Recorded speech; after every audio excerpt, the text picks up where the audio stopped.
Nous allons pouvoir commencer tout pile. Bonsoir à toutes et à tous. Je m'appelle Clément Lessort, je suis journaliste économique et surtout très heureux de vous retrouver, de vous accueillir. De formation, du pôle formation Pays de la Loire, UIMM, évidemment, implanté au cœur d'un environnement et de recherche. C'est une séquence évidemment tout à fait inédite, exceptionnelle, particulière, singulière, portée et à l'initiative de la région, l'U2P, Pays de la Loire, pour l'Union des entreprises de proximité, la CPME pour la Confédération des petites et moyennes entreprises, et enfin le MEDEF Pays de la Loire pour le mouvement des entreprises de France. À L3, évidemment, une grande partie de la diversité du monde économique de notre territoire. Vous nous suivez donc en direct, alors ici en présentiel, du public qui a la chance d'assister sur place, en respectant bien sûr les règles de distanciation édictées par le protocole sanitaire. Et puis vous êtes nombreuses et nombreux à nous suivre en direct sur le Facebook Live de l'U2P et les chaînes YouTube bien sûr du MEDEF et de la CPME.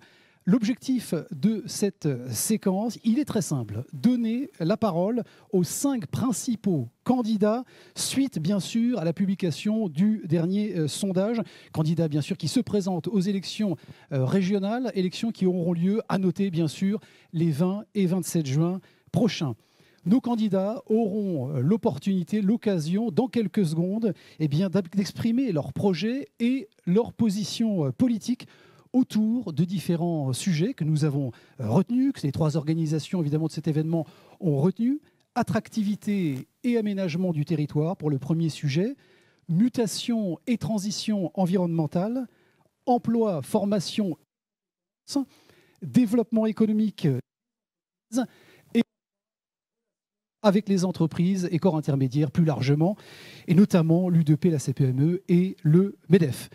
Nos 5 candidats ce soir, laissez-moi vous les présenter bien sûr rapidement. À Jardin, si vous voulez, de l'autre côté, Christophe, merci d'être avec nous. Vous conduisez la liste Union de la droite et du centre, liste conduite par les Républicains et l'Union des démocrates et indépendants. François de Rugy, à vos côtés pour la région de tous les progrès, c'est la liste que vous conduisez par et pour la République en marche et le MoDem. À côté, Guillaume Garot pour le Printemps des Pays de la Loire, liste conduite par le Parti socialiste, Parti communiste, Parti radical de gauche, Place publique, Gauche démocratique et sociale et enfin Cap écologie pour être tout à fait complet. Bon, très bien. Alors, on n'est pas complètement exhaustif au final. Hervé Juvin, à vos côtés, bonsoir. Vous conduisez la liste pour une région qui vous protège, portée par et conduite par le Rassemblement national. Et enfin, Mathieu Orphelin, bonsoir. L'écologie solidaire et citoyenne, liste conduite par Europe Écologie Les Verts et la France Insoumise. En guise d'introduction, on vous écoutera évidemment dans quelques instants, en guise d'introduction, je vais naturellement donner la parole à celles et ceux qui sont un petit peu responsables beaucoup responsables de notre présence ici ce soir. Je vais commencer par Fanny Reyre-Ménard qui va venir nous rejoindre sur cette scène avec vos applaudissements bien entendu. Fanny Reyre-Ménard qui est présidente de l'U2P pour évidemment les entreprises de proximité, l'Union des entreprises de proximité. C'est à vous la parole. Merci, bonsoir à tous. Bonsoir madame, bonsoir messieurs les candidats. Je tiens d'abord à vous remercier d'avoir accepté notre invitation. On connaît les agendas des candidats en campagne électorale, ils sont bien chargés et votre présence montre tout l'intérêt que vous portez à nous, les acteurs du secteur économique. Cette crise que nous avons traversée et dont nous espérons tous voir la sortie a montré, s'il était encore besoin, que bien au-delà du poids économique qu'ont les entreprises, elles jouent un rôle structurant pour notre société. Cette table ronde, Madame, Messieurs, en tant que présidente de l'U2P, je suis ravie de vous y accueillir parce que ça va être l'occasion d'aborder de nombreux sujets qui concernent les citoyens, la société, les entreprises, nos entreprises. Cette table ronde, Clément Lessort l'a dit, a été organisée conjointement par nos 3 organisations patronales, le MEDEF, la CPME et l'U2P. Pourquoi ces 3 organisations? Peut-être pour réaffirmer que le monde de l'entreprise et le monde du patronat est un monde pluriel et que c'est bien cette diversité qui constitue le socle économique et social de notre région. C'est aussi 3 organisations et 3 facettes du monde des entreprises. Évidemment, je laisserai à mes homologues le soin de présenter leurs propres entreprises, mais juste en une phrase, l'UDP, l'Union des entreprises de proximité, elle réunit les entreprises, des artisans, du commerce de proximité et des professions libérales. C'est un monde principalement constitué de très petites entreprises, les TPE. Les TPE, mais comme les petites et moyennes entreprises, les start-up comme les entreprises traditionnelles, les ETI, les grands groupes, tout cela constitue le paysage économique de notre région. Face aux immenses défis qui sont devant nous, les réponses aux attentes, que ce soit celles des citoyens, de la société, mais aussi celles de nos entreprises, doivent être adaptées à la nature et à la taille de chacune de nos entreprises. Car nous sommes les acteurs économiques sur le terrain qui sommes là chaque jour au quotidien pour répondre aux besoins des Ligériens. Merci.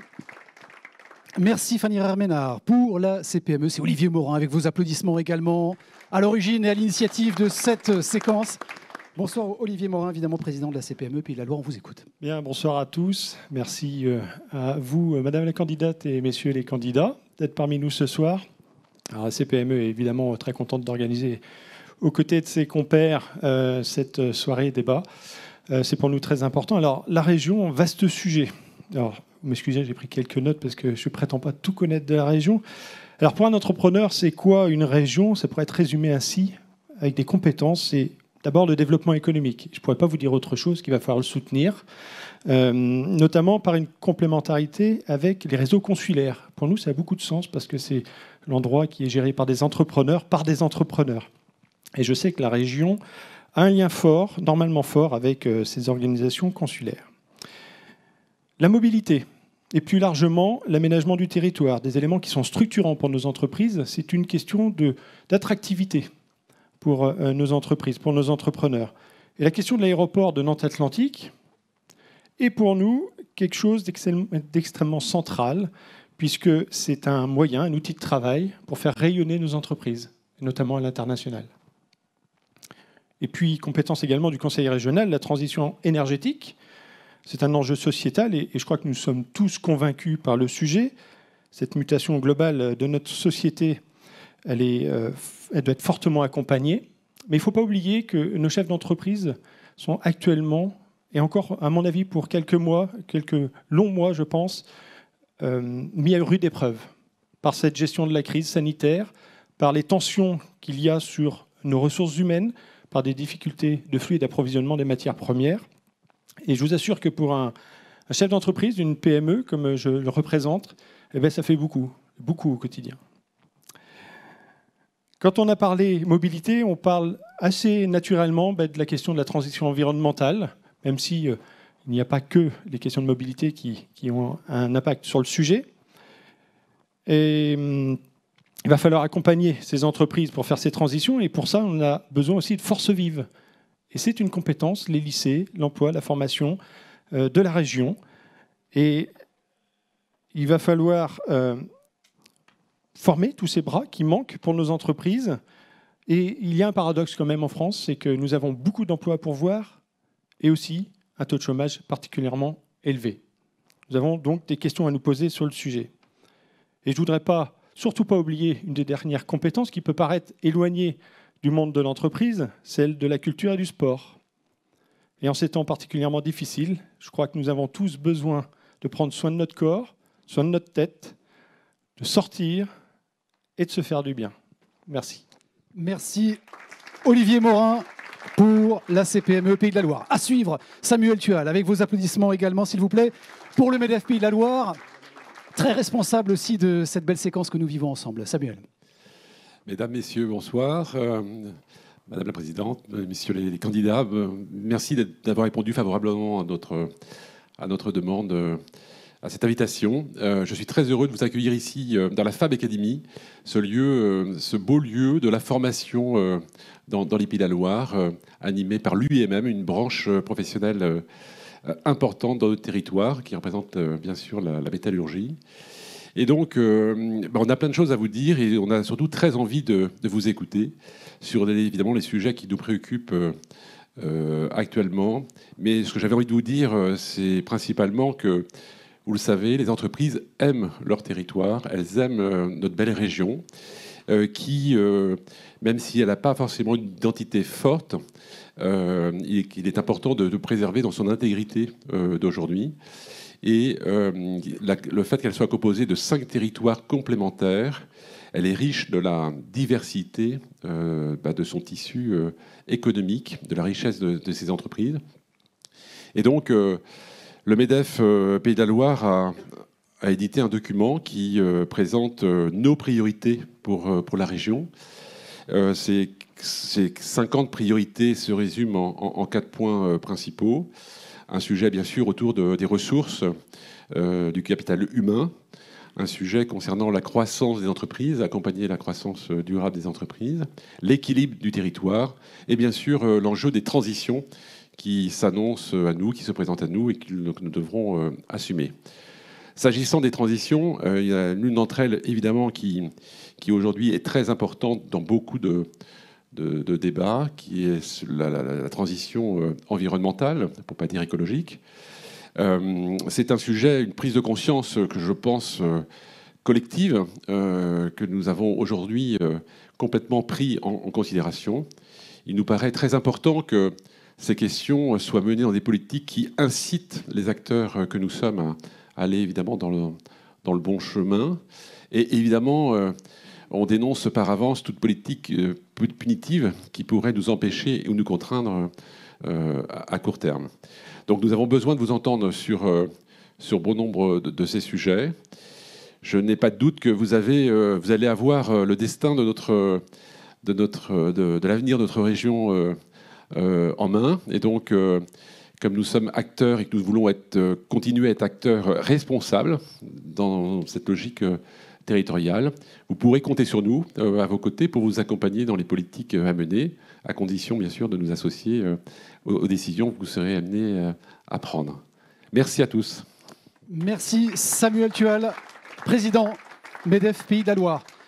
Alors, quelques règles avant de vous donner bien sûr la parole et pour la qualité de nos échanges, pour qu'on soit bien d'accord sur le cadre et la promesse qu'on fait aussi à celles et ceux qui assistent à cette séquence, qui nous regardent depuis les players des 3 organisations, Facebook Live pour l'U2P et les comptes YouTube, player YouTube pour la CPME et le MEDEF Pays de la Loire. Il ne s'agit pas d'un débat, il n'y aura donc pas d'échange entre vous, candidats. Il n'y a pas d'échange depuis la salle aussi, on n'a pas prévu de questions ou de sessions de questions et d'échanges, puisque le temps nous est évidemment compté. 3 minutes 30 par thématique et par candidat. On aura un compteur qui se trouve ici sur l'écran. Merci d'avance de respecter ce format de 3 minutes 30. Nous ne sommes pas soumis aux règles du CSA, mais on compte évidemment sur ce respect pour que tout ça fonctionne. Première thématique retenue, je l'ai évoqué tout à l'heure, il s'agit de l'attractivité et de l'aménagement du territoire. Il faut savoir que pour chaque thématique, je lirai une première fois la question au candidat adressé, et puis il y aura un changement évidemment dans l'ordre pour chaque thématique. Donc, première thématique autour de l'attractivité et de l'aménagement du territoire, c'est Christelle Morancé qui va commencer. Je lis la question, elle est de toute façon écrite pour nos candidats, chacune effectivement sur les manches debout. Mobilité, transport, réduction de la fracture numérique, déploiement du très haut débit, accès à la santé, offre de services, commerce, revitalisation des centres-bourgs, tourisme, autant de sujets, on aurait pu continuer longtemps, qui concernent particulièrement notre région fragmentée aujourd'hui entre métropoles, villes moyennes, intercommunalités et communes de moins de 3000 habitants en milieu rural et parfois isolés. La question, quels seront vos sujets prioritaires parmi évidemment ceux que j'ai cités notamment et les territoires parmi ceux que j'ai cités que vous allez prioriser, privilégier. Bonjour à toutes et tous. J'aimerais tout d'abord remercier et saluer la présidente de l'U2P, le président de la CPME et le président du MEDEF pour l'organisation de cette table ronde. C'est un enjeu important parce que l'économie, nos entreprises, c'est ce qui fait l'attractivité et le développement de nos territoires. Et derrière chaque entreprise, il y a de l'emploi. Et derrière chaque emploi, c'est du pouvoir d'achat. Moi, je suis très attachée à l'équité des territoires et j'ai envie de dire un peu à l'image de cet endroit. Fab Academy qu'on a inauguré il y a quelques mois. Et quand on parle d'équité, j'ai pris l'engagement ici même d'avoir des Fab Academy, non pas uniquement à Bouguenais, chère Sandra, mais de les avoir sur chacun de nos territoires, que ce soit Angers, Le Mans, Laval ou La Roche-sur-Yon, parce que c'est derrière l'industrie de demain que nous préparons. L'équité du territoire, je le dis avec beaucoup de force. Déjà depuis quelques mois, je veux que la région des Pays de la Loire ne soit pas uniquement à Nantes. Que la région des Pays de la Loire, elle s'intéresse à tous les territoires, quels qu'ils soient, urbains, périurbains ou ruraux, chacun de nos cinq départements. Et je le dis souvent, c'est pas une institution un peu technocratique ou administrative. Non, c'est le trait d'union, c'est le partenaire qui fait accélérer, qui accompagne l'ensemble des projets. Et dans cette période particulièrement difficile que nous subissons depuis maintenant 15 mois, la réponse à cette attractivité et ce développement du territoire, c'est le collectif, comme cette crise. C'est tous ensemble. Et je veux que la région des Pays de la Loire soit un partenaire de l'État, comme nous avons pu travailler ensemble sur notamment les grands projets structurants. Je pense notamment, vous avez évoqué l'aéroport l'aéroport Atlantique, pardon. Vous voyez, le lapsus révélateur. Le franchissement de la Loire. Et sans côté étiquette politique, on s'en fiche. Moi, ce qui m'anime au quotidien, c'est le collectif, l'intérêt général pour nos entreprises. Quand, avec Johanna Roland, Philippe Grosvalet ou David Samzin, on est ensemble pour porter une ambition forte du grand port de Nantes-Saint-Nazaire, c'est tous ensemble. Et quand ils décident que je dois prendre la présidence de ce grand port, c'est dans l'intérêt de faire en sorte que ce soit un outil au service du monde économique. Avec l'État, toujours, même si on n'a pas la même étiquette politique, on a adopté un contrat plan État-région historique. Jamais dans la région, il y a eu un contrat plan État-région aussi conséquent. 3,4 milliards d'euros pour 2021-2027.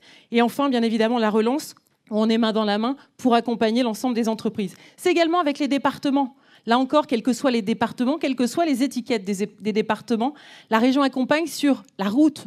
118 millions d'euros ont été investis dans les routes. C'est ce qui fait l'attractivité et le développement de nos territoires. Sur également le numérique, pour éviter les fractures numériques entre les territoires ruraux ou les territoires urbains. Ce n'est pas uniquement réservé aux grandes villes d'avoir la fibre optique. Donc là, c'est 120 millions d'euros qui ont été mis aux côtés des départements. C'est bien évidemment le socle communal. Je pense que ça, c'est important, le socle communal, d'être main dans la main avec eux sur les transports, sur le socle de base qu'est la région, notamment sur les TER, les lignes interurbaines, etc., mais de faire aussi de l'expérimentation sur les territoires qui correspondent aux besoins des territoires. Parce que ce qui est valable dans le nord de la Mayenne, ce qui n'est peut-être pas valable également dans le sud Vendée. Sur la santé, ce n'est pas une compétence de la région, mais on doit être aux côtés des communes pour accompagner face à la désertification médicale. Et pour terminer, la sécurité également, qui est un enjeu pour nos communes. Merci. Merci beaucoup Christelle Morancet pour ces 3 minutes 30 et ce premier thème attractivité et aménagement du territoire. La parole est à François de Rugy. 3 minutes 30, c'est parti. Merci, bonsoir à toutes et à tous. Je voudrais à mon tour vous remercier pour cette initiative. Alors, même si ce n'est pas un débat, comme vous l'avez dit tout à l'heure, je pense que ça permet d'éclairer le choix et vous contribuez ainsi à éclairer le choix des citoyens. On sait que les citoyens ne sont pas forcément très mobilisés par cette élection, encore plus cette année, donc c'est encore plus important de faire ce travail et je tiens à vous remercier et à le faire dans un état d'esprit de débat apaisé et respectueux. On voit ce que ça peut donner, malheureusement, les dérives du débat public, où c'est les invectives, où c'est une violence verbale qui finit, malheureusement, en violence physique. On vient encore de le voir cet après-midi. Donc moi, je suis très heureux qu'on puisse avoir, sinon ce débat, en tout cas cet échange, où chacune et chacun pourra en quelque sorte comparer ce que nous avons à proposer. Alors sur ce sujet de l'attractivité des territoires, moi je voudrais d'abord me féliciter que nous soyons dans une région attractive. Je sais d'expérience pour avoir été ministre, pour avoir beaucoup discuté avec mes collègues députés d'autres régions, que certes, ce sont des défis à relever d'être dans une région attractive. Vous avez mis dans votre document, le MEDEF, qu'il fallait se préparer à accueillir 800 000 habitants de plus d'ici 2050, comme s'il fallait construire une agglomération plus grande que celle de Nantes Métropole en 30 ans. Donc c'est un défi, mais moi je préfère ce défi-là que de devoir gérer le déclin, que de devoir gérer la décroissance démographique, la décroissance économique. Ça arrive dans d'autres territoires. Et moi qui suis un Nantais de naissance, eh bien moi quand j'étais enfant, à Nantes, dans les années 70, puis dans les années 80, Nantes était en déclin. Alors c'est vrai, aujourd'hui, quand on en parle, les gens nous regardent avec des yeux ronds. Ils disent, c'est pas possible. Nantes n'a jamais été en déclin. Ben si, c'est déjà arrivé, et Nantes avait connu d'autres phases avant de croissance. Comme quoi, rien n'est jamais acquis. Et donc, moi, je suis très attaché à ce qu'on nourrisse cette dynamique de développement et d'attractivité. Je pense que pour la nourrir, il faut donner la priorité au numérique. Moi, je veux absolument que la région soit aux côtés de l'État, qui a mis la pression sur les opérateurs de téléphonie et d'Internet pour que tout le territoire soit couvert. C'est un enjeu pour les entreprises de compétitivité, c'est un enjeu pour les habitants, bien sûr, pour la formation, pour la télémédecine, pour la santé. Donc, priorité absolue au numérique. Sur les transports et déplacements, c'est évidemment un sujet majeur, c'est une compétence régionale. Il faut inventer des solutions innovantes. Je regardais tout à l'heure si nous devions repartir d'ici à 18h, l'heure qu'il était il y a quelques instants, que nous étions en formation ici, en transport en commun, même pour rejoindre un autre quartier. Allez, le quartier des Dervalières à Nantes. Il faut plus d'1 heure avec le réseau de transport en commun. Donc l'enjeu de la desserte, ça ne pourra pas être que avec les transports en commun. C'est les transports en commun à certains endroits, c'est d'autres solutions innovantes de covoiturage, de complémentarité, peut-être de voitures partagées, peut-être de transport à la demande ici, selon les besoins, en partant des besoins. Et moi, je vous propose d'ailleurs qu'on parte des besoins exprimés par les entreprises pour connaître les besoins de déplacement des salariés qui ne sont pas évidemment les mêmes partout. Attractivité aussi du territoire, c'est la connexion de notre territoire au reste de la France, au reste de l'Europe, au reste du monde. C'est donc évidemment l'enjeu de l'aéroport. Nous sommes dans une phase où le trafic aérien s'est effondré. Eh bien, il faudra évidemment préparer le redécollage, parce que moi, je souhaite évidemment que l'activité reprenne. C'est aussi l'amélioration de la ligne TGV. Je finirai par là, parce qu'on n'en parle pas beaucoup. Merci. Rennes a eu une ligne à 2 heures, Bordeaux à 1h30, pardon, Bordeaux à 2 heures. Merci. Et nous continuons à avoir plus de 2 heures. C'est quelque chose qu'il faut améliorer. Merci beaucoup, François de Rugy. Guillaume Garot, 3 minutes 30, toujours sur cette thématique de l'attractivité et l'aménagement du territoire. Merci de respecter les 3 minutes 30. On va s'y efforcer. Merci à vous, merci de votre accueil, merci aux 3 organisations, Madame la Présidente et Messieurs les Présidents, pour un moment peut-être pas d'échange, mais en tout cas de présentation de nos propositions, de nos priorités, de nos orientations pour le mandat qui vient. C'est le Mayennais qui va répondre à cette première question. Je ne suis pas seul dans la salle, Samuel. J'ai été maire de Laval. Et nous sommes, nous, à Laval et dans le Nord-Mayenne, particulièrement éloignés de Nantes. Donc, si on pense attractivité, moi, je souhaite qu'on pense attractivité de l'ensemble des territoires de la région. Alors, ça paraît simple en le disant, mais il faut voir ce qu'on fait derrière, ou plutôt ce qu'on ne fait pas.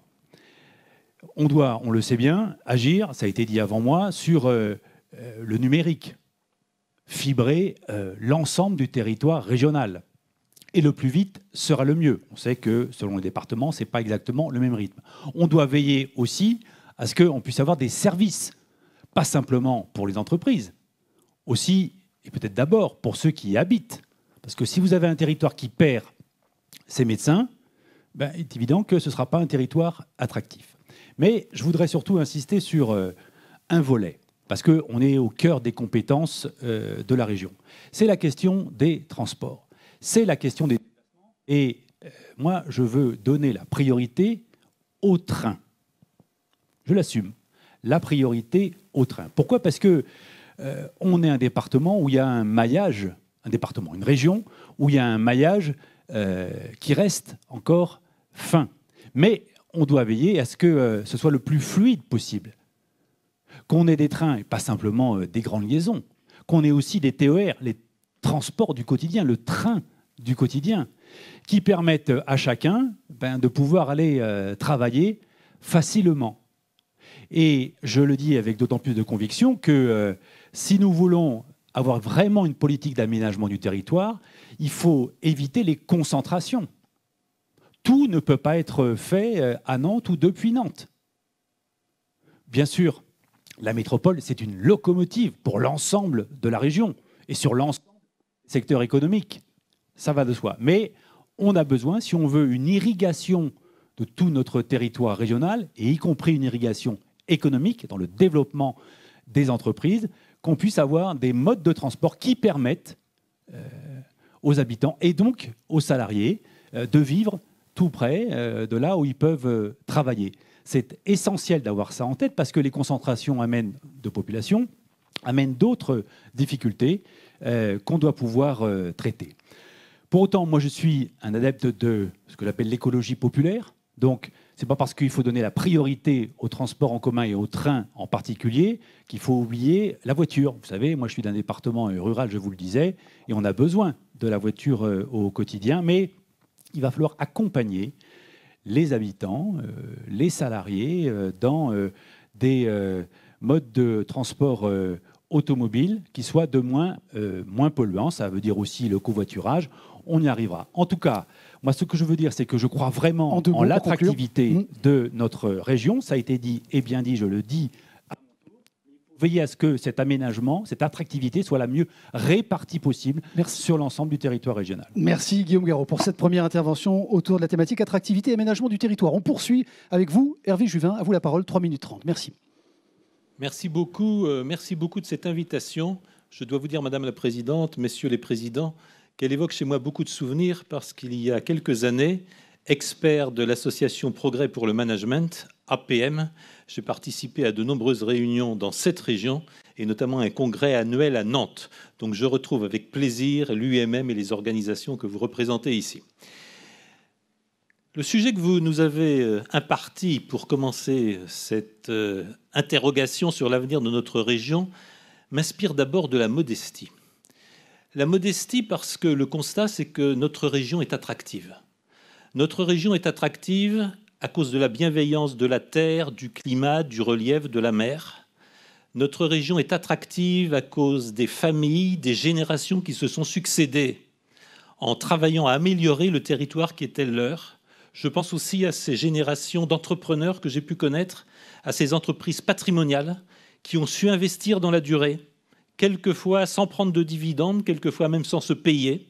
J'avais l'exemple d'une société vendéenne et qui ont réussi à créer par dizaines, par centaines, quelquefois par milliers, les emplois qui font vivre notre région.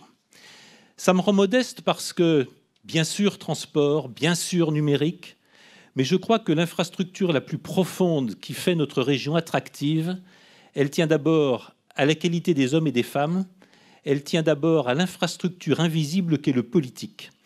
C'est pourquoi ma première réflexion ne sera pas d'ordre technique. Je crois qu'il est important de rendre aux hommes et aux femmes de cette région le pouvoir de décider de ce qui les concerne. Chacun dans son village, dans son quartier, dans sa ville, sur son territoire, est le mieux habilité à décider de ce qui le concerne immédiatement. Cela va des transports aux implantations d'éoliennes, ça va de choix d'infrastructures structurantes à etc., etc. C'est pourquoi la première proposition sur laquelle j'insisterai, c'est que la région contribue à l'organisation, à la demande d'au moins 10% des inscrits, à des référendums d'initiative locale. Je suis localiste, il faut rendre le pouvoir aux gens où ils habitent. Ma seconde préoccupation sera de même nature. Les uns et les autres entrepreneurs, vous le savez bien, vous ne prospérez que parce que vous prospérez dans une communauté qui partage au moins en partie votre projet et qui s'y associe. C'est pourquoi mon projet et mon ambition, si je devais être conduit à assumer la destinée de cette région dans les 6 prochaines années, c'est qu'un habitant sur 2 des Pays de la Loire soit directement actionnaire ou sociétaire d'une entreprise des Pays de la Loire. Je crois que nous devons renouer avec le lien direct entre le citoyen et l'entreprise. Ma dernière intention, celle-ci est un peu pour faire plaisir à l'enfant qui, entre Saint-Brévin et Saint-Nazaire, a passé de merveilleuses vacances, c'est que je suis député européen, je constate l'intérêt que l'Union européenne porte à la création d'un grand centre européen de la mer. Il est de première importance pour la France, qui détient, comme vous le savez tous, le second domaine maritime au monde et le premier domaine sous-marin. C'est pourquoi je souhaiterais que Nantes-Saint-Nazaire accueille le Centre européen de la mer, de l'innovation de la mer et de toutes les industries de la mer qui vont du nautisme à la construction navale. Merci beaucoup. Merci Hervé Juvin. Dernière intervention sur cette thématique attractivité et aménagement du territoire par Mathieu Orphelin. 3 minutes 30. Merci Madame la Présidente, Messieurs les Présidents de cette invitation. Petit clin d'œil à Olivier Morin. Oui, toutes et tous au sport et à la culture. C'est pour ça qu'on a la mesure licence sportive à 10 € pour tous les jeunes de la région pour la saison prochaine. Heureux de vous retrouver. Ça fait des mois qu'on prépare le programme économique pour un rebond et une sécurité économique avec des centaines d'entrepreneurs, de représentants d'entreprises, des fédérations dont certaines sont là aujourd'hui. Et je crois que c'est ce travail en commun. Des fois, au début, on nous dit « oui, on veut bien vous voir, mais quand même, on veut pas trop que ça se sache quand même, travailler avec des écologistes. » Et puis finalement, les rendez-vous, à chaque fois, se finissent pareil en disant « ah, mais en fait, vous êtes sérieux, vous avez un projet économique. » Ce projet, on l'a fait avec les acteurs du territoire, 50 mesures qui sont sur la table depuis avril dernier et qui vous présentent la globalité de ce plan qu'il faudra co-construire ensemble. Moi, je tiens beaucoup à ce que ce lien entre les acteurs de territoire, qui ont la connaissance, et les politiques soit le plus fort possible. Le grand enjeu des Pays de la Loire, c'est l'égalité des territoires, c'est comment chacun peut vivre sur les différents territoires qui composent notre belle région. C'est l'offre de services publics, c'est l'offre des services, et je vais les balayer rapidement, sur les mobilités. On ne peut pas en rester là. On est la région la plus dépendante de la voiture. Il faut un vrai Big Bang de l'offre dans le ferroviaire, dans les bus et les cars à liaison rapide, sur les vélos. Il faut plus de lignes, plus de fréquences, plus d'amplitude, plus d'investissement. Des voitures plus propres. On a un prêt garanti par le conseil régional pour changer de véhicule. Le soutien aux petits commerçants. Le modèle de ceux qui pensent que le commerce sans les commerçants, c'est la solution, je ne le partage pas. Nous aiderons plus les commerçants à se réinstaller dans les centres-bourgs. On aura un prêt à taux négatif pour les petits commerces qui se réinstallent dans les bourgs et dans nos villages. La fracture numérique. Moi, je veux bien qu'on me parle toute la journée de 5G, mais quand je sors d'Angers, dans le Haut-Anjou, où évidemment on n'a ni la 5G, ni la 4G, ni la 3G, on n'a souvent pas de réseau, et où on n'a même pas le téléphone filaire, ce qui m'a valu un petit bras de fer, le téléphone par ligne. Des gens qui, pendant des mois, personnes âgées, n'ont pas de ligne téléphonique, c'est ça qu'il faut réduire. Fracture numérique, fracture sur l'accès à la santé. Quand en Mayenne ou en Sarthe, 20% des gens n'ont pas accès à un généraliste dans des conditions satisfaisantes, ça aussi, c'est des points sur lesquels le conseil régional doit faire beaucoup plus. Le tourisme, vous l'avez mis dans votre... Là aussi, sur ce tourisme, slow tourisme, local, on a tellement de belles choses à faire partager ici. Et puis moi, je voudrais que ça change sur la coopération entre les territoires. Ce n'est pas possible. Toute cette campagne, j'ai entendu dans les territoires ruraux, qu'est-ce qu'on est loin de Nantes ? Qu'est-ce qu'on est loin de Nantes ici ? Ça doit changer. On doit faire travailler les territoires ensemble. J'étais ce matin aux mines. Et j'ai vu ce travail, par exemple, entre Nantes et le Pays de Ré sur cette question de l'approvisionnement alimentaire, de la résilience. Ça, c'est des thèmes formidables. Faisons travailler les territoires de notre région ensemble. La région ne peut pas rester avec cette fracture entre les métropoles et les territoires ruraux. Merci Mathieu Orphelin. Merci pour cette dernière intervention concernant la thématique de l'attractivité et de l'aménagement du territoire. À suivre, sujet hautement impérieux, bien entendu, celui des mutations et transitions environnementales retenues par les trois organisations, évidemment, à l'initiative de cette séquence, UDP, MEDEF et CPME pour les Pays de la Loire. Je la lis une première fois, vous avez compris le principe. On va commencer cette fois-ci avec François de Rugy. Dans un contexte de réchauffement climatique et d'enjeux de transition environnementale impérieux, ça concerne les énergies bien sûr, la construction, la mobilité, la biodiversité, la croissance verte, la promotion de l'économie circulaire, on aurait pu encore en citer également de nombreux de ces sujets. Quelles seront les grandes orientations, peut-être d'ailleurs deux premières propositions très concrètes, très pragmatiques, et les traductions justement associées pour accompagner les acteurs économiques de notre territoire dans ces mutations. François de Rugy, 3 minutes 30. Oui, sur l'écologie, d'abord, je voudrais dire quelle est ma vision, quelle est ma conception de l'écologie, puisque ça a été dit dès l'introduction. Il y a plusieurs visions, et je pense que vous avez devant vous, d'ailleurs, différentes visions de l'écologie. Moi, la mienne, elle est fondée, sur la science. On analyse scientifiquement les problèmes écologiques. On se fonde sur les analyses scientifiques. On fait de la recherche scientifique. Et donc, on soutient, en tant que région, la recherche scientifique pour trouver des solutions aux problèmes écologiques.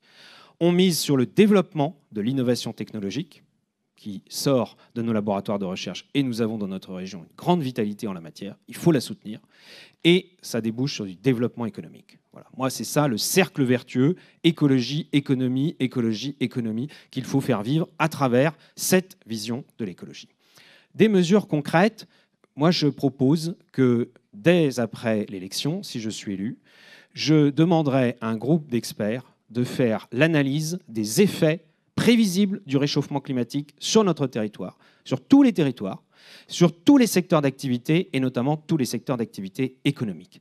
Nous savons aujourd'hui que bien sûr il faut agir sur les causes du réchauffement climatique, mais la région ne peut pas, elle, à elle toute seule, faire baisser l'effet de serre déjà en France, mais alors évidemment à l'échelle de l'Europe et du monde. Elle peut y prendre sa part et il faudra évidemment le faire avec les transports, etc. Mais en revanche, elle peut agir sur la façon de prévoir, d'anticiper, de préparer l'adaptation au réchauffement climatique dont on peut déjà toucher du doigt les effets. Et c'est évidemment particulièrement vrai dans le secteur de l'agriculture, par exemple, où il faut absolument anticiper, par exemple, la question de l'eau, la question, bien sûr, de la ressource en eau, de sa préservation, du stockage de l'eau, de l'irrigation, parce que s'il n'y a pas d'eau, il n'y a pas de culture. Mais c'est valable dans plein d'autres domaines. Le tourisme est directement impacté. Toutes les entreprises qui travaillent sur le tourisme, indirectement, peuvent être touchées par les effets du réchauffement climatique. Il y a peut-être même des domaines où ce sera une opportunité, d'ailleurs. Il faut tout identifier et ça, nous pouvons le programmer à l'échelle de notre région, prendre nos affaires en main. Bien sûr, ensuite, la réalisation, nous ne la ferons pas toute seule. Moi, je prône une région partenaire, partenaire de l'État, partenaire des entreprises et on fournira en quelque sorte cette expertise aux entreprises pour ensuite les accompagner dans les transformations qu'il y a à conduire. Et je propose un autre sujet, c'est de s'engager résolument dans le développement des énergies renouvelables, où là, nous avons bien ce mariage entre écologie et économie, le développement des activités qui vont avec, là aussi de l'attractivité de notre territoire, des ressources que l'on ne valorise pas assez de notre territoire. Et enfin, je propose que la région supervise le déploiement des bornes de recharge électrique pour les véhicules. Parce que si on continue comme ça, eh bien, évidemment, même si les gens sont prêts aujourd'hui à acheter des voitures électriques, s'ils en ont les moyens, et il y a des aides de l'État qui ont fait décoller, grâce à la politique que nous avons menée au niveau national, l'achat des véhicules électriques, mais regardez autour de nous, des territoires entiers ne sont pas dotés de bornes. Et alors là, s'il y a un territoire qui est en retard, c'est bien celui de Nantes, de l'agglomération nantaise. Pourquoi ? Parce que des élus ne veulent pas développer la voiture électrique parce que ça reste une voiture. Eh bien, moi, je propose que là où ça ne se fait pas, la région prendra le relais avec, bien sûr, les opérateurs qui savent faire cela. Merci François de Rugy. Alors, toujours sur ce sujet, cette thématique, mutation et transition environnementale, on écoute Guillaume Garot, à vous la parole. 3 minutes 30 ans. Merci. Alors, l'enjeu, dans le moment où on est, c'est quoi ? D'abord, c'est de réussir la sortie de crise. Et je le dis en particulier en direction des entreprises qui sont saines économiquement, mais qui aujourd'hui sont fragiles financièrement. Et il faudra indispensablement être à leur côté. C'est le sens d'une proposition que je fais, mais qui dépasse la transition écologique, qui est celle d'un fonds anti-faillite, pour aider en matière de trésorerie, de fonds propres ou de quasi-fonds propres, des entreprises pour qui c'est très compliqué en ce moment et pour qui ça risque de l'être quelque temps encore. Donc, être à leur côté, et c'est un fonds de 200 millions d'euros que je veux pouvoir rassembler. Deuxième chose, il faut réussir la sortie de crise, mais il faut surtout se projeter dans l'avenir et donc réussir cette transition écologique de l'économie. Alors, vous me demandez des propositions. La première proposition que je fais, c'est celle de plans stratégiques de filière. Et pourquoi c'est important ? Parce que si on veut réussir cette transition écologique, il ne faut pas réfléchir chacun tout seul dans son coin. Il ne faut pas que le chef d'entreprise, que l'encadrement soit sans réponse. Il ne faut pas qu'on soit dans une absence de solidarité entre les différents éléments de cette filière, entre les donneurs d'ordre, lorsqu'on est dans l'automobile, et les sous-traitants de rang 1, 2 ou 3. Quand j'étais maire de Laval, qu'est-ce que j'ai fait ? C'était en 2009. Nous étions déjà sur la question automobile. On est une région, nous, de département de sous-traitance automobile. On avait, et certains s'en souviennent bien, organisé les rencontres Laval Automobile pour réfléchir aux nouveaux usages, pour voir comment on peut adapter les process, pour voir comment on doit adapter aussi les formations des salariés. Ce que j'ai fait en 2009 pour l'automobile à l'échelle d'un territoire comme l'agglomération de Laval, moi je veux le faire à l'échelle de notre région. Et pas simplement pour l'automobile. Il faut le faire aussi sur l'aéronautique. Et ce que je regrette, je le dis à Madame la Présidente de région, c'est qu'on a pris beaucoup de retard sur l'aéronautique. Pensez que la région Occitanie en est à la 3e actualisation de son plan stratégique pour l'aéronautique. Et nous commençons à peine. Donc, il va falloir se mobiliser toutes et tous pour tirer dans le même sens et prendre des décisions en matière de politique publique régionale, soit sur la formation, sur l'investissement et, deuxième proposition, sur la recherche et l'innovation, où on soit extrêmement volontariste. Et ma deuxième proposition, c'est de doubler l'effort budgétaire régional en matière d'innovation et de recherche. C'est une clé pour l'avenir. Alors, ça vaut pour les filières dont je viens de parler, bien sûr, mais c'est beaucoup plus large. Ça vaut aussi pour l'alimentation, ça vaut aussi pour la santé.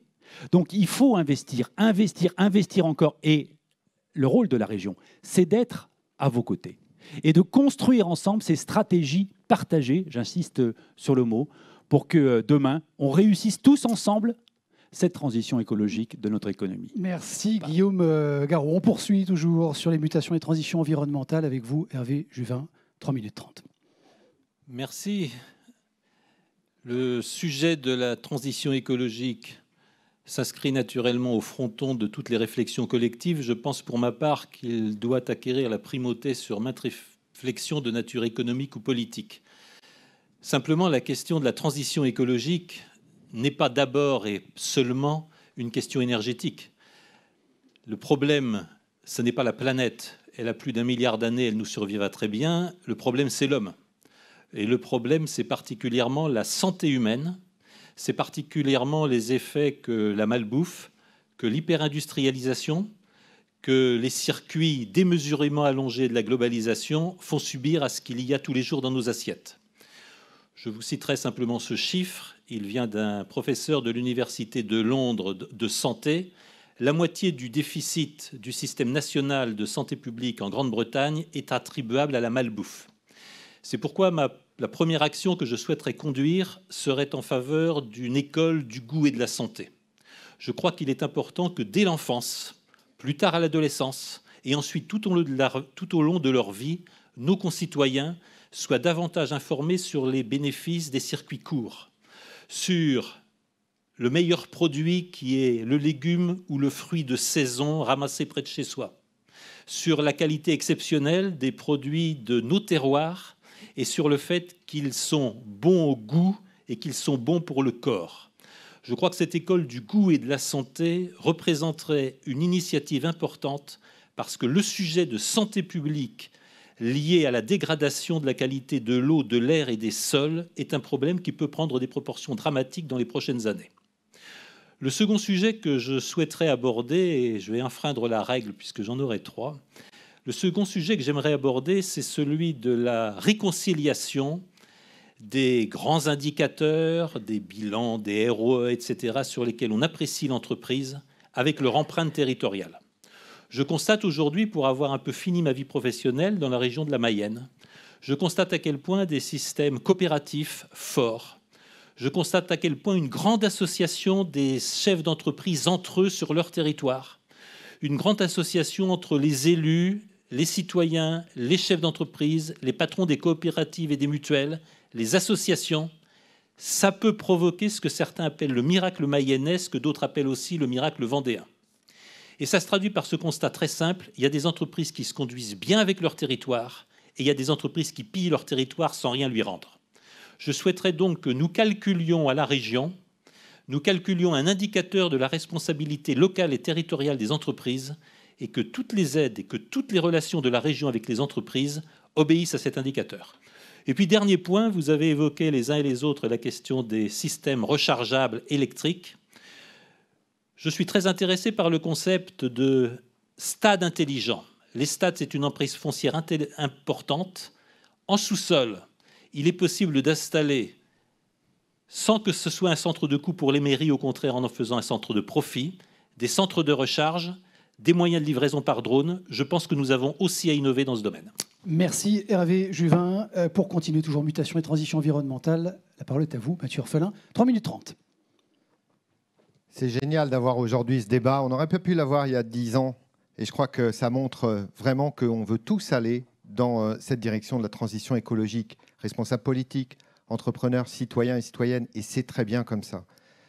Je suis ingénieur, docteur en énergétique. J'étais chef du service économie de l'ADEME. J'ai beaucoup travaillé sur les apports économiques de la transition écologique. J'ai été directeur de la stratégie et de la recherche de l'ADEME.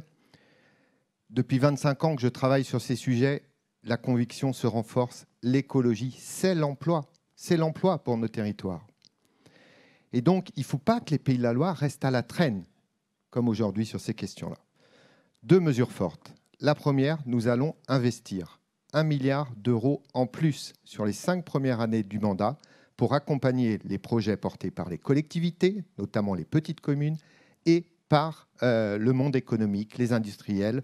On a des très beaux projets, 1 milliard d'euros en plus sur 5 ans, dont 200 millions financés en particulier par l'épargne des citoyens et des citoyennes pour accompagner les entreprises dans ces beaux projets de transformation. Il y en a sur tous les territoires, on a cette ressource-là. Donc, un investissement majeur, on l'assume, c'est un choix politique, c'est 3 fois plus qu'au cours des 3 dernières années. Deuxième point, c'est dans les propositions du MEDEF. Oui, je suis d'accord avec le MEDEF, il faut une nouvelle stratégie régionale industrielle et nous la ferons ensemble, nous l'élaborerons ensemble. Je mets sur la table, j'aimerais qu'on puisse inaugurer d'ici à la fin du mandat 5 nouvelles belles usines dans notre région. Une usine de recyclage des batteries électriques. Il n'y a pas de raison que ça parte à l'autre bout de l'Europe ou du monde. Une usine de semi-conducteurs.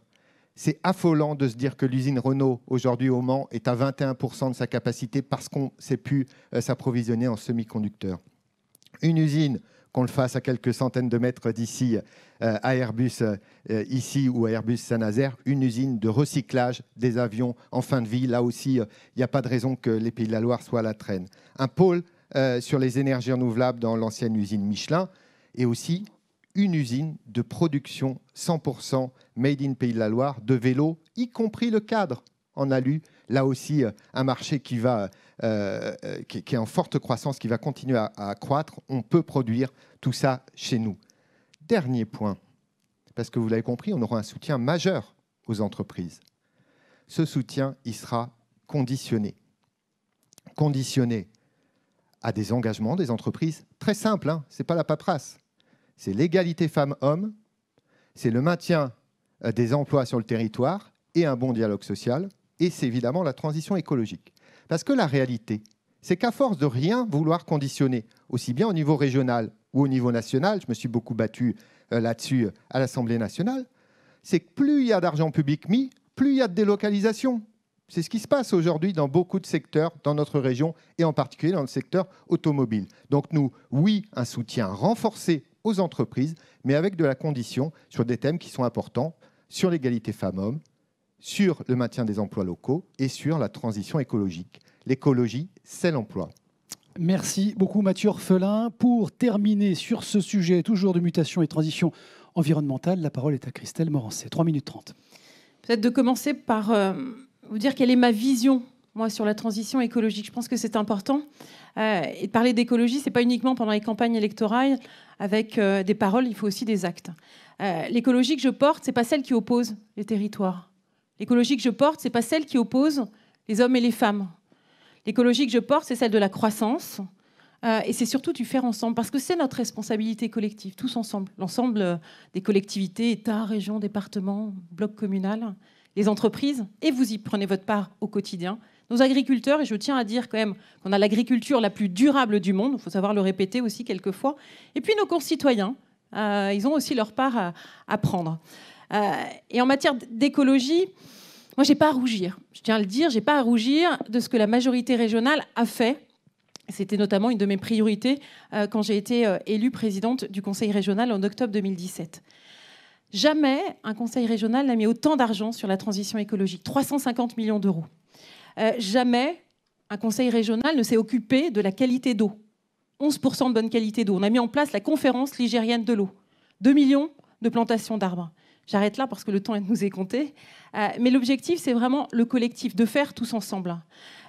L'enjeu, pour moi, c'est très clair, c'est d'embarquer les entreprises et faire en sorte que la région des Pays de la Loire soit pionnière dans des domaines tels que l'avion vert. On a déjà des discussions avec Airbus. C'est également le cargo à voile. Vous savez, il y a eu un article ce matin, notamment Neoline avec Michelin. La région met 1,8 million d'euros. C'est innovant, totalement innovant. C'est un projet qui est porté par des entrepreneurs ligériens que j'ai rencontrés ce matin, notamment sur l'économie circulaire et le recyclage de textiles, un projet unique au monde. Voilà, c'est ça, ce sont nos chefs d'entreprise qui les portent et que la région doit bien évidemment accompagner. C'est l'hydrogène. Vous le savez, j'ai envie d'être la première région hydrogène. Déjà aujourd'hui, il y a 7 pôles qui sont identifiés par l'ADEME. Il y en a 2 qui sont ici, issus de la région des Pays de la Loire, Life et H2 Loire-Vallée. C'est une vraie fierté. L'hydrogène, c'est quoi? C'est de la production d'hydrogène vert dans notre région et puis bien évidemment de la distribution.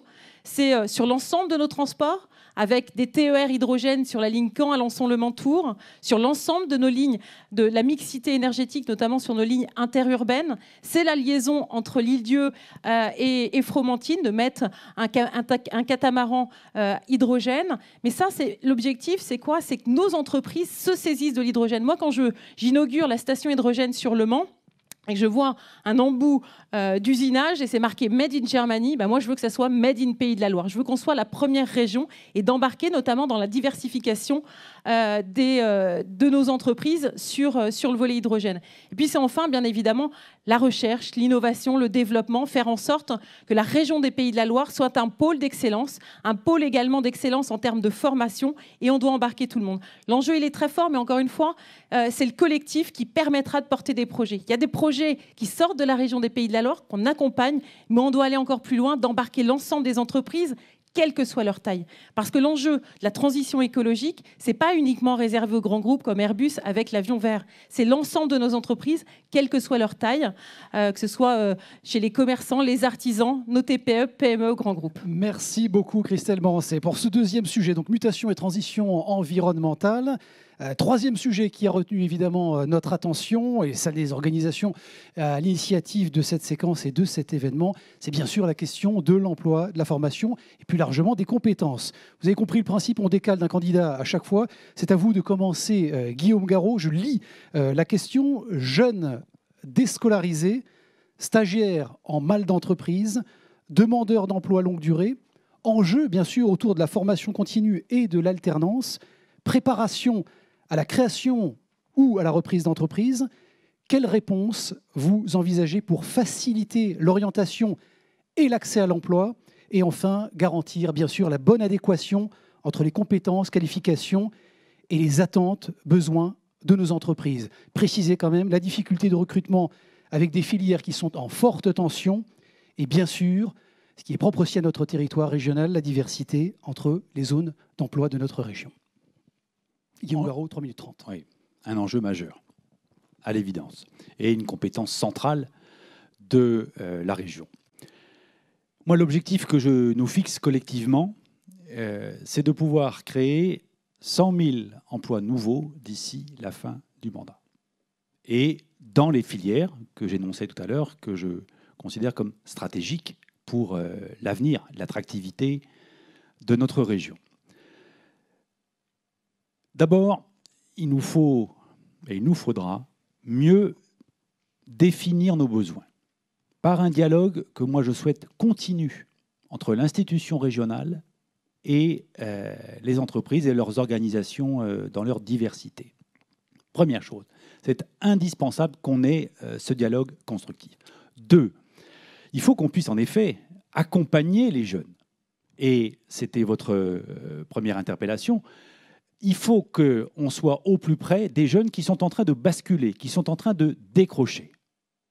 Et qu'on ait une politique, là aussi, extrêmement forte pour aller les chercher et pour faire en sorte qu'on les remette sur le chemin de l'emploi et de la formation. Et d'abord de la formation vers l'emploi, ça va de soi. Troisième chose, et je veux passer un petit peu de temps, c'est pour ça que je vais vite sur les 2 premières orientations, mais ce qui me paraît indispensable, c'est qu'on accompagne mieux les projets de reconversion professionnelle des Ligériens. Parce que le constat qu'on fait tous, c'est que, notamment à la faveur de cette année qu'on vient de vivre, il y a plein de gens qui se disent « mais moi j'aurais envie de faire autre chose. Je veux donner du sens à ma vie. J'ai plus envie d'habiter dans une grande ville. J'ai envie d'habiter dans un territoire plus clément. » Voilà ce qu'on entend. Il y a la question donc des reconversions professionnelles. Il y a celles qui sont choisies, celles que je viens d'évoquer, puis il y a celles qui sont subies, parce qu'on sera dans des secteurs dont l'activité petit à petit va s'éteindre. Alors comment on répond à ce besoin-là, à cette nécessité sur le plan économique? Moi, je propose la signature de 50 000 contrats nouveaux métiers, nouvel emploi. Alors, il y a déjà des dispositifs qui existent, qui sont ceux de l'État. Il peut y en avoir quelques-uns de la région, mais on s'aperçoit qu'il y a souvent des trous dans la raquette. Et si on veut être efficace là-dessus, il faut un dispositif qui soit agile et qui permette d'accompagner chacun dans son projet de formation. Dans son projet de formation, il faut donc à la fois qu'on puisse bien repérer les besoins et ce que sera le parcours de formation, mais il faut aussi qu'on soit aux côtés de ces personnes dans les déplacements, dans l'hébergement, quand on est dans un projet de formation. C'est du concret, c'est de l'humain. Mais si on arrive à faire ça, alors on sera une région où on va lever des freins lorsqu'il y a des projets de formation et que les hommes, les femmes qui les abordent se sentent parfois empêchés de le faire. Donc il faut libérer ces énergies pour la formation et le dispositif que je propose, Nouveaux métiers, Nouvel emploi, y contribuera puissamment. Merci. Guillaume Garot, on poursuit avec vous, Hervé Juvin, sur ce sujet, cette thématique emploi, formation et compétences. C'est parti pour 3 minutes 30. Merci. Un premier enjeu très clairement qui est un enjeu d'anticipation. L'anticipation ne peut pas être réalisée simplement par les systèmes scolaires, universitaires et d'enseignement. L'anticipation demande un resserrement des liens entre l'entreprise, l'école, le lycée, le collège et l'université. J'ai entendu d'ailleurs qu'une organisation proche de vous, celle du Centre des jeunes dirigeants, a pris un certain nombre d'initiatives dans ce domaine pour rapprocher l'entreprise du cours d'enseignement. Je pense que dans le domaine de l'anticipation des besoins, des filières, des métiers d'avenir, comme évidemment ceux de la transition écologique, tous ceux du recyclage, de la réparation, des circuits courts, de la valorisation des déchets, un dialogue étroit, permanent, entre le Conseil régional, les organismes consulaires, les chambres de commerce et les organisations patronales, les chambres de métiers, est absolument nécessaire. Je crois que c'est à travers ce dialogue que l'on pourra anticiper les nouveaux métiers, ceux qui ont des chances d'attirer les jeunes. Je crois qu'un second dispositif pourrait être mis à l'étude. Je constate le fossé qui existe entre des jeunes qui disent ne pas trouver d'emploi et nombre de chefs d'entreprise. Je pense en particulier à des artisans, je pense en particulier à des indépendants, à des chefs de toutes petites entreprises qui disent que le seul frein à leur développement et quelquefois à la satisfaction de leur clientèle, c'est de ne pas parvenir à recruter. À cet égard, les institutions européennes ont déjà développé dans certains domaines une initiative qui me paraît importante et intéressante, motivante en particulier, celle d'un Erasmus de l'apprentissage. Un Erasmus de l'apprentissage, ça existe notamment dans le domaine de la boulangerie.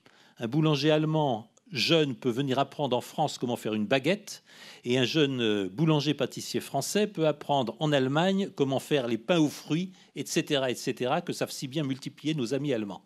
Je pense qu'un Erasmus de l'apprentissage serait à la fois incitatif, motivant et permettrait aussi d'améliorer au contact des autres les gestes et les pratiques des métiers. Mais enfin, l'essentiel est de donner envie d'entreprendre aux jeunes. Et l'essentiel est non pas de les enfermer dans l'assistance, mais de leur faciliter le premier pas vers la création d'entreprises. C'est pourquoi je proposerai, et ceci serait au cœur du dispositif que la région pourrait consacrer à l'intégration à l'entreprise des jeunes, je proposerais que la région apporte des fonds propres, par exemple 20 000 euros, à toute entreprise créée par un ou un groupe de jeunes. 20 000 euros, j'ai regardé, c'est ce qui leur permet par exemple d'équiper un studio d'enregistrement et de créer leur label de musique. C'est ce qui leur permet d'acheter des tablettes graphiques de très haute définition, de créer leurs jeux vidéo ou leur plateforme numérique, etc., etc. 20 000 euros, c'est aussi ce que la région pourrait consacrer d'ailleurs à une entreprise qui embauche pour au moins un an un jeune au-delà de son apprentissage. Bref, renouer les liens entre les jeunes et l'entreprise dès l'école, leur faciliter le passage à l'acte, le passage à la création d'entreprise. Oui, il y aura des échecs, mais on apprend de ces échecs et je ne doute pas que beaucoup des jeunes qui goûtaient à la liberté et au goût d'entreprendre deviennent ensuite des entrepreneurs à part entière. Merci Hervé Juvin. Toujours sur cette thématique, emploi, formation et compétences. La parole est à vous, Mathieu Orphelin, pour 3 minutes 30 également. Sur les difficultés de recrutement, il y a 2 sujets qui reviennent régulièrement quand on discute avec les chefs d'entreprise. Le premier, c'est la mobilité, j'en ai parlé tout à l'heure. Le second, c'est le logement. Et ça, dans les zones tendues dans la région, beaucoup de chefs d'entreprise me disent on a des difficultés parce que les gens qu'on souhaite recruter ont des difficultés à trouver du logement. Il va falloir que la région, là aussi, agisse. Il y a une vraie question autour de l'orientation. Et j'ai été assez surpris de voir, vous savez que j'ai été vice-président de la région à l'éducation de 2010 à 2015, qu'un certain nombre de nœuds, de problèmes structurels de notre système éducatif sont toujours prégnants aujourd'hui, notamment sur la difficulté de promouvoir, par exemple, l'apprentissage dans certains collèges. Choses comme ça, je crois qu'il faut, sur ce sujet de l'orientation, tout n'a pas été fait, il faut qu'on arrive à en faire beaucoup plus sur ces sujets d'orientation. Il y a la prévention du décrochage scolaire. J'ai été le premier vice-président en France à lancer des actions dès 2012 sur la prévention du décrochage scolaire. N'attendons pas que les jeunes aient décroché. Bien sûr, c'est très bien, les écoles de la deuxième chance, etc. Mais il faut surtout raccrocher et laisser la main aux équipes éducatives dans les lycées, dans les CFA, dans les centres de formation pour mettre en œuvre des actions pour favoriser cet accrochage des jeunes dans leur dispositif de formation. 2 mesures fortes. La première, c'est la création de 50 000 emplois dans la conversion écologique de notre économie. On a des filières, je ne vais pas toutes les développer, l'agroécologie, la mobilité durable, les bâtiments, tout ça, c'est des sujets sur lesquels nous avons un réservoir d'emplois locaux non délocalisables très fort. Et c'est une question de priorité politique. Oui, il faut donner une priorité politique sur ces sujets-là. 50 000 emplois. Deuxième conviction, tout le monde peut travailler. Personne n'est inemployable. Et donc nous allons soutenir, là aussi, ce sera un choix politique par rapport à ce qui a été fait au cours du mandat précédent. Nous soutiendrons tous les territoires qui s'engagent dans des démarches de type territoire zéro chômeur de longue durée, territoire un emploi vert pour tous. La région est en retard là, sur ce sujet-là. Nous soutiendrons tous les territoires qui veulent repenser cette question de l'insertion et du retour à l'emploi. Et puis, il y a des sujets, il y a des filières sur lesquelles il faut absolument qu'on mette le paquet.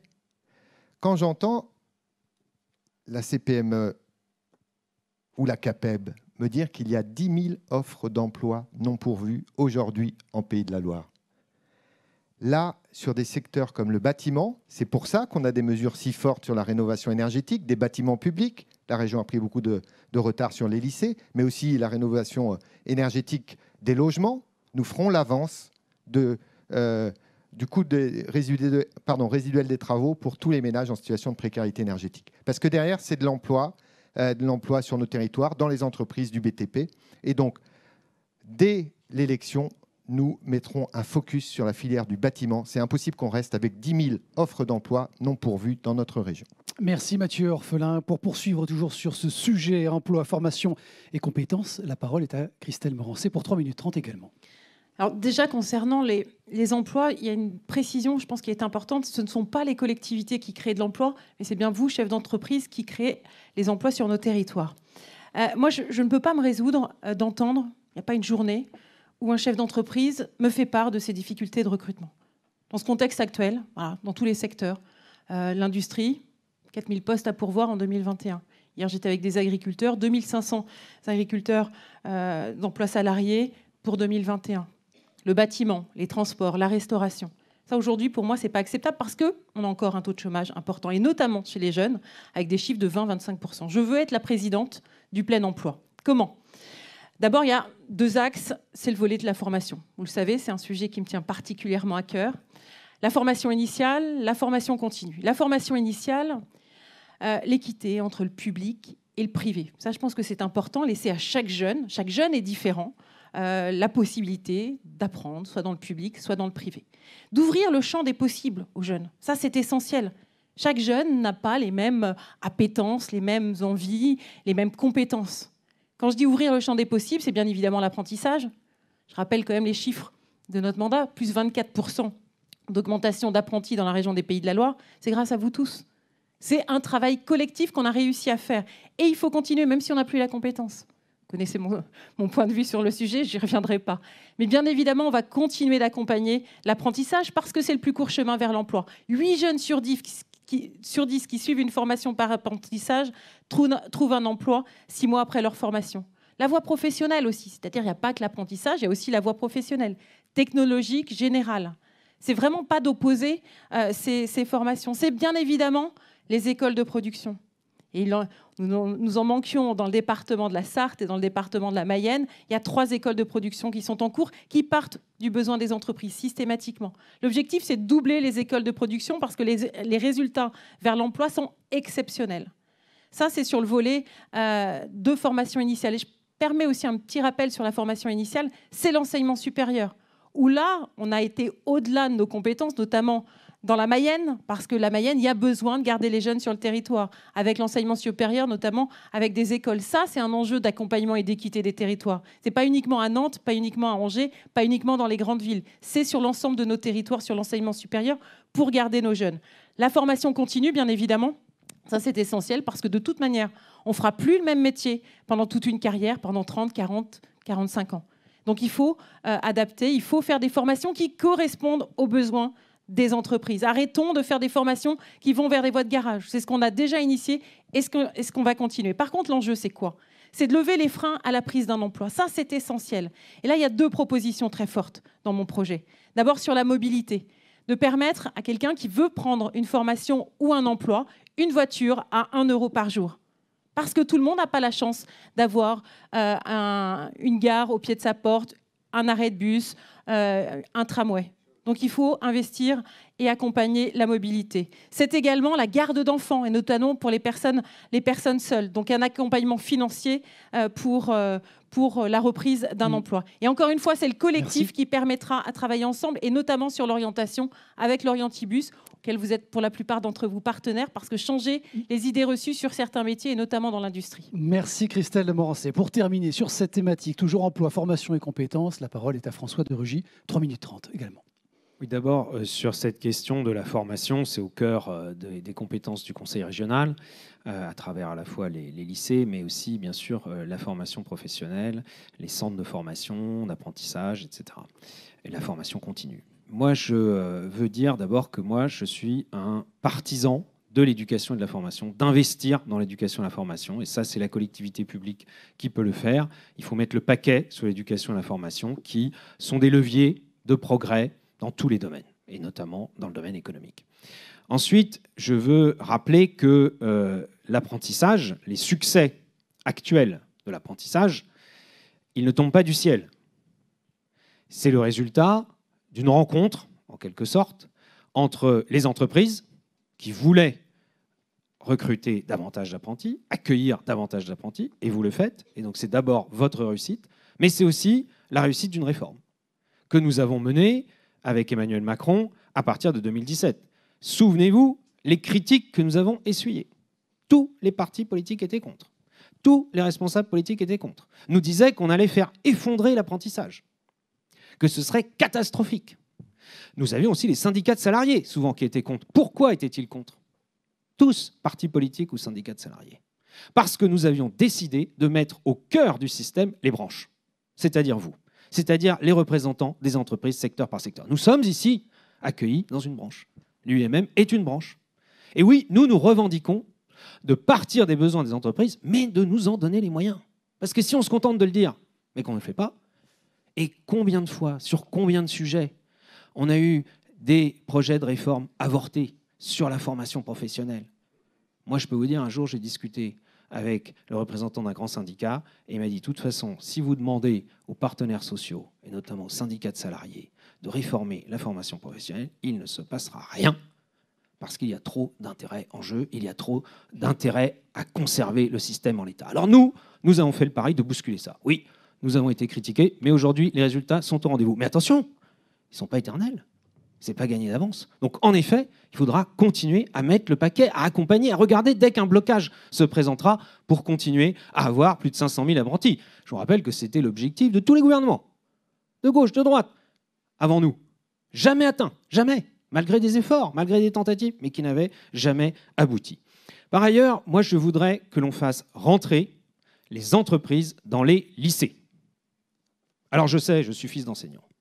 Je sais que ce n'est pas la culture des enseignants. Je sais qu'il y a même des enseignants, des syndicats enseignants, syndicats de gauche, disons-le, qui sont contre et qui considèrent que c'est sacrilège. Alors, on va pousser la porte. Et ça tombe bien, c'est la région qui est responsable des lycées. Alors si, à tel ou tel endroit, l'éducation nationale ne le fait pas, eh bien on le fera. Et on organisera, en effet, le fait que les entreprises puissent venir valoriser, présenter leur métier devant les jeunes dans les lycées. Et ça, je crois que c'est fondamental si on veut valoriser l'ensemble des filières. Aujourd'hui, on me disait à Saint-Nazaire, il y a quelques jours, qu'aujourd'hui, des jeunes ne veulent plus travailler chez Airbus tellement il y a eu un dénigrement de l'industrie aéronautique et du transport aérien. Eh bien voilà, il est temps de revaloriser l'ensemble des filières, l'ensemble de vos métiers, l'ensemble de vos entreprises. Merci François de Rugy. Donc pour clore cette thématique emploi, formation et compétences, 19h11, presque 12, on poursuit avec le 4e sujet qui retient évidemment toute notre attention, particulièrement ce soir, celle du développement économique des entreprises. On va commencer évidemment, vous avez compris la mécanique par vous, Hervé Juvin. Je vous pose la question dans son entièreté, enjeu autour de la compétitivité, attractivité, création d'emplois bien entendu, innovation, recherche, internationalisation, mais aussi souveraineté de notre économie. Il en a été forcément question ces derniers mois. Quels sont les 3 dispositifs prioritaires qui constitueront votre politique économique au bénéfice de toutes les entreprises, TPE, PME, ETI, grands groupes qui constituent évidemment le tissu économique de notre territoire, ainsi qu'aux filières spécifiques particulièrement en tension dans cette période de conjoncture. Je pense notamment évidemment à l'industrie, aux services, au commerce, au tourisme, et je pourrais en citer d'autres. Hervé Juvin, 3 minutes 30. Merci. Je reprendrai un mot que j'ai employé tout à l'heure, celui de la modestie. Parce que le développement économique, que je préférerais appeler le progrès économique, c'est essentiellement vous. Nous pouvons, élus, faciliter, nous pouvons inciter, nous pouvons éventuellement aider. Enfin, le progrès économique, il est essentiellement le fait des entrepreneurs et des entreprises. À cet égard, permettez-moi une anecdote. J'ai découvert une réalité trop souvent méconnue au contact d'un chef d'entreprise d'un département des Pays de la Loire. Je le félicitais parce qu'avec quelques autres, ils avaient su se mobiliser et apporter les fonds propres qui permettraient à une entreprise de la région en difficulté, du même département, de la même ville, de passer un cap difficile. Il me disait, mais vous ne comprenez pas, je travaille pour moi. Et ce qu'il m'a expliqué, c'est le principe du double dividende. Oui, peut-être est-ce que son investissement allait lui rapporter financièrement. Mais ce qu'il m'a expliqué, c'est que si l'entreprise allait mal et finalement allait à la faillite, c'était moins d'emplois et moins de salaires, c'était donc moins de taxes et d'impôts, c'était moins de jeunes en formation, c'était moins de commerces, de restaurants qui fonctionnaient, etc., etc. Et que s'il n'exerçait pas cette forme de solidarité par rapport aux entreprises qui étaient ses voisines, tout simplement son cadre de vie allait se dégrader. Et c'est ça qu'il appelait le double dividende. Il y a le dividende financier, certes, mais il y a le dividende invisible que des entreprises en bonne santé qui recrutent, qui forment, qui paient des bons salaires, qui progressent, apportent au territoire dans lequel elles sont installées. C'est pourquoi je pense que dans la région, et pour contribuer au développement de la région et des entreprises, il serait important de créer un livret d'épargne entreprise région.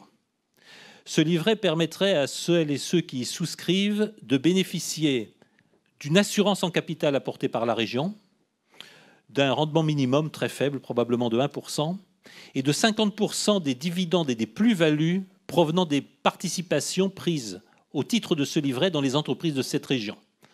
La moitié des dividendes et des plus-values potentielles étant réservée à la région en cas de bonne fortune. Ce qui me paraît important dans ce dispositif, c'est de flécher cette épargne. C'est que chacun des déposants sur ce livret saurait dans quelle entreprise, à quelle entreprise sont attribués les fonds propres qui seront gérés par la région. Je crois que c'est très important parce que le lien citoyen-entreprise m'apparaît primordial. La deuxième disposition est, j'ai cherché à réunir les compétences internationales les plus développées sur la liste que je présente.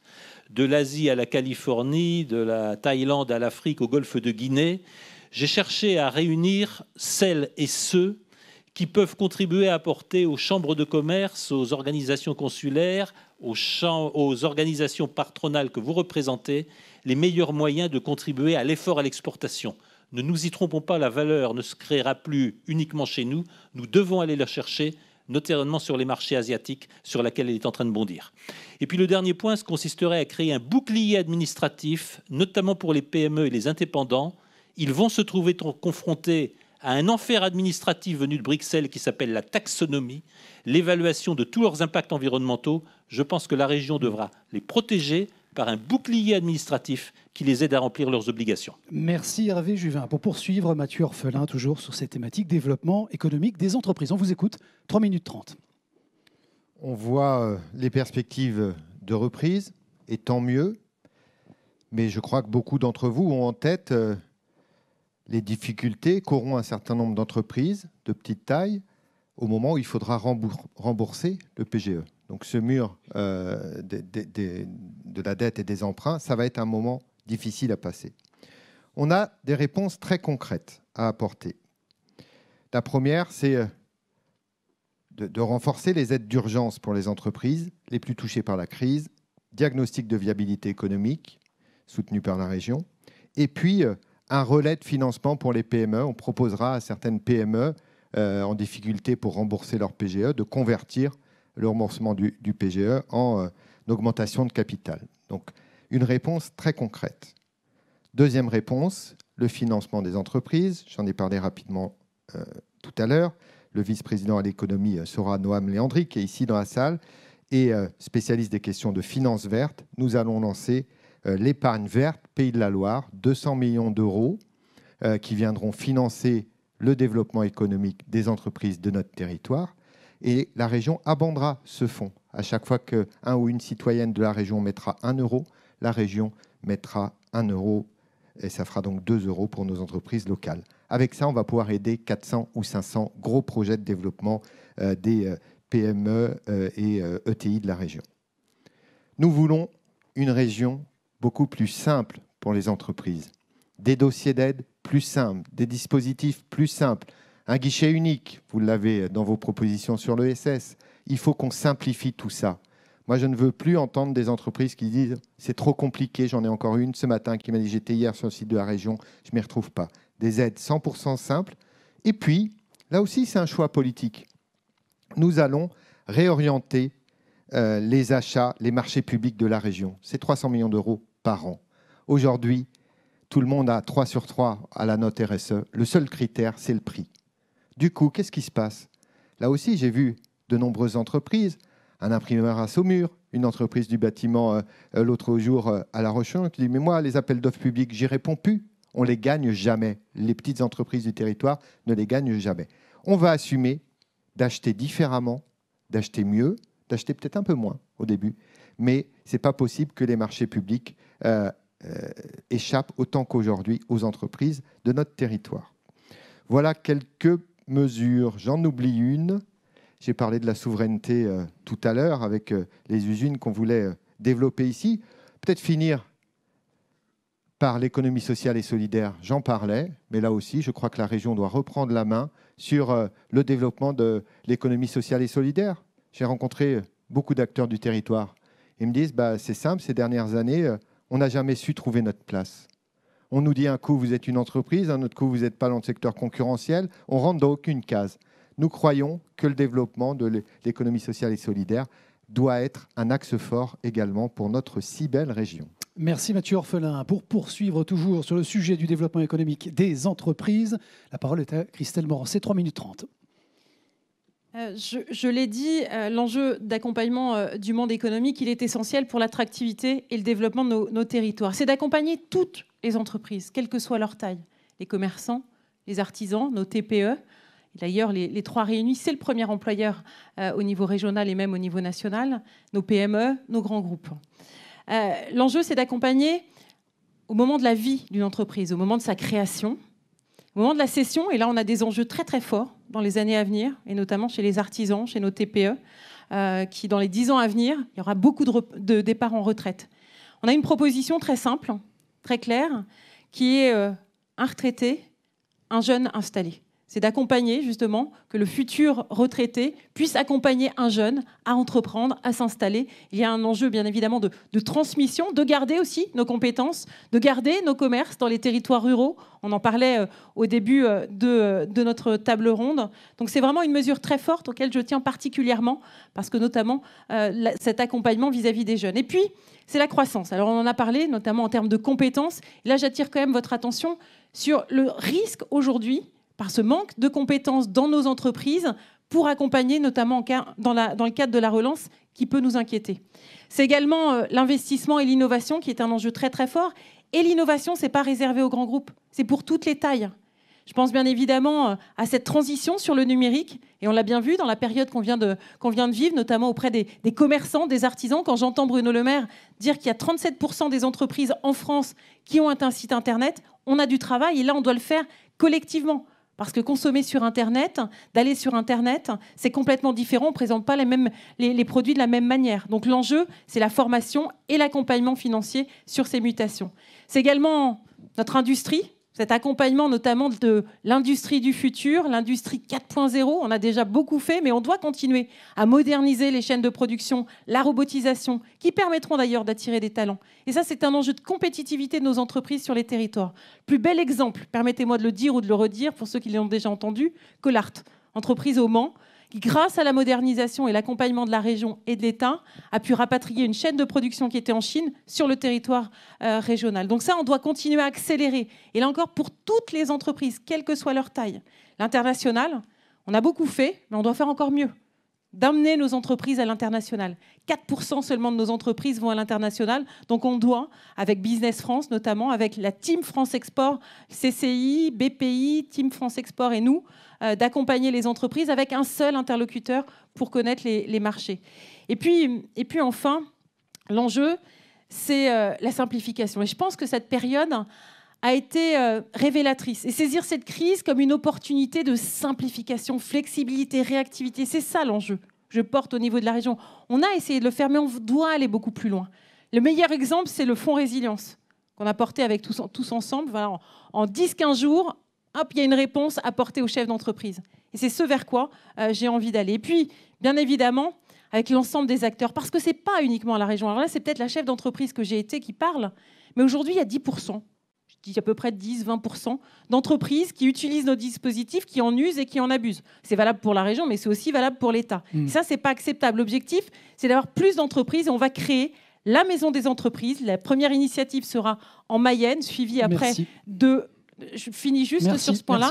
Suivi du Maine-et-Loire. L'objectif, c'est d'avoir tous les acteurs sur le même site. Ça, c'est pas sympa de couper. Ah, mais ça, c'est pas moi qui maîtrise. C'est pas moi qui maîtrise le son du micro pour autant. Alors là, il parle tout seul là. Christelle Morancé, merci pour votre concision. François de Rugy à suivre sur la question, évidemment, toujours du développement économique des entreprises. 3 minutes 30, s'il vous plaît. Oui, moi je voudrais d'abord redire, en effet, ça a été dit tout à l'heure sur l'emploi, ce n'est pas la région qui va créer des emplois, c'est valable aussi pour les entreprises. Ce n'est pas la région qui va créer des entreprises. J'avoue que je frémis un peu quand je lis ici ou là qu'on va créer, c'est la région qui va prendre l'initiative de créer la compagnie régionale de manufacture des cycles ou des trottinettes, ou qui va créer une usine à tel endroit. Non, ce n'est pas la région qui va le faire. C'est les entreprises. Et notre responsabilité, à nous politiques, c'est de créer un contexte favorable au développement des entreprises. Ça, c'est la première chose, avant même de parler des aides, avant même de parler des subventions, un contexte favorable.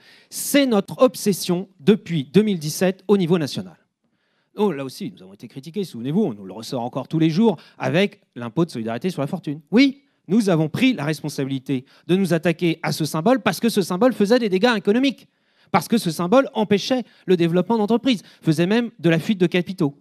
Mais évidemment, on ne s'est pas limité à cela. C'est un ensemble de dispositifs. Concrètement, on parlait tout à l'heure de l'attractivité des territoires.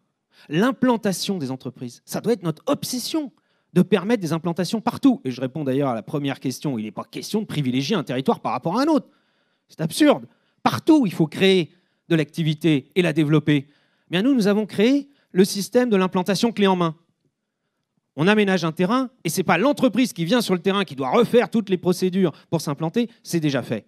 Alors oui, il y en a un, y compris, pas loin d'ici, au Carnet, il est critiqué, il est attaqué, eh bien nous le défendons et c'est ça qui permettra de développer les entreprises. Oui, d'avoir en quelque sorte une région business-friendly, comme on dit, comme souvent avec des mots anglais, mais c'est bien ça le but, en tout cas moi si je suis élu président de région.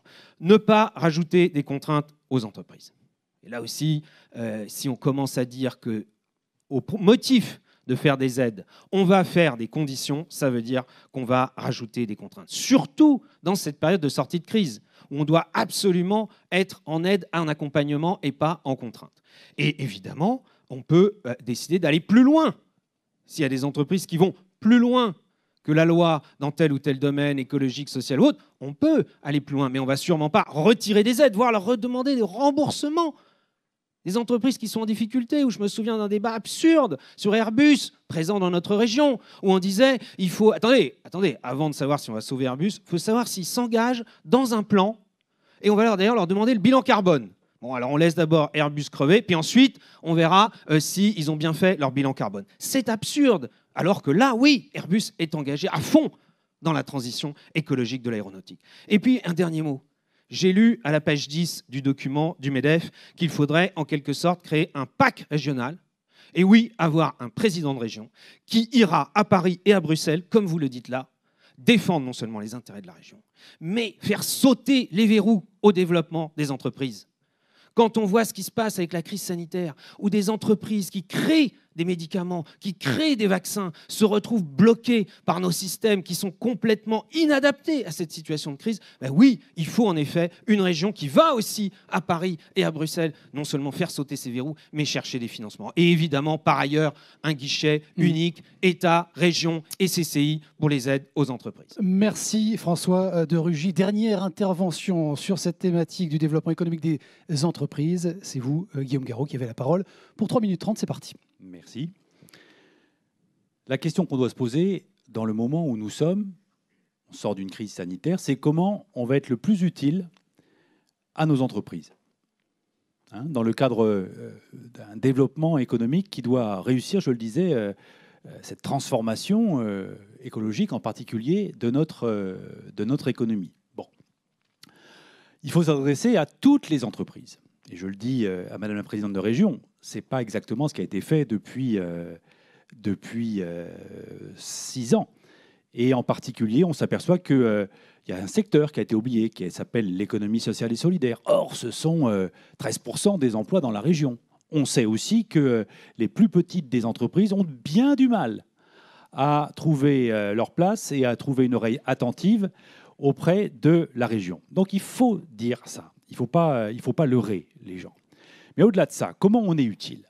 D'abord, je le dis, je le redis, moi je propose un fonds anti-faillite parce qu'il faut maintenir la tête hors de l'eau des entreprises qui sont aujourd'hui en difficulté, qui le seront sans doute quelques mois, et peut-être pour certaines d'entre elles quelques années encore, mais dont on sait qu'elles sont sur le plan économique, elles restent agiles et elles restent saines. Le fonds anti-faillite, moi, je propose 200 millions d'euros, je vous l'ai dit. Aujourd'hui, ce qui correspondrait par rapport à ce qui a été fait actuellement à la région, c'est le fonds Relance, Pays de Loire Relance, et ça ne concerne que 12 millions d'euros. Donc, on est dans une maille largement supérieure. Et ce matin, je rencontrais les chambres de commerce et d'industrie de notre région qui me disaient que c'était exactement leur proposition. Donc ça, c'est capital de réussir ça. Deuxième chose, les aides aux entreprises. Mais je le dis à François de Rugy, moi j'assume l'idée de contrepartie. J'assume l'idée de contrepartie parce qu'on peut considérer que c'est un principe de bonne gestion.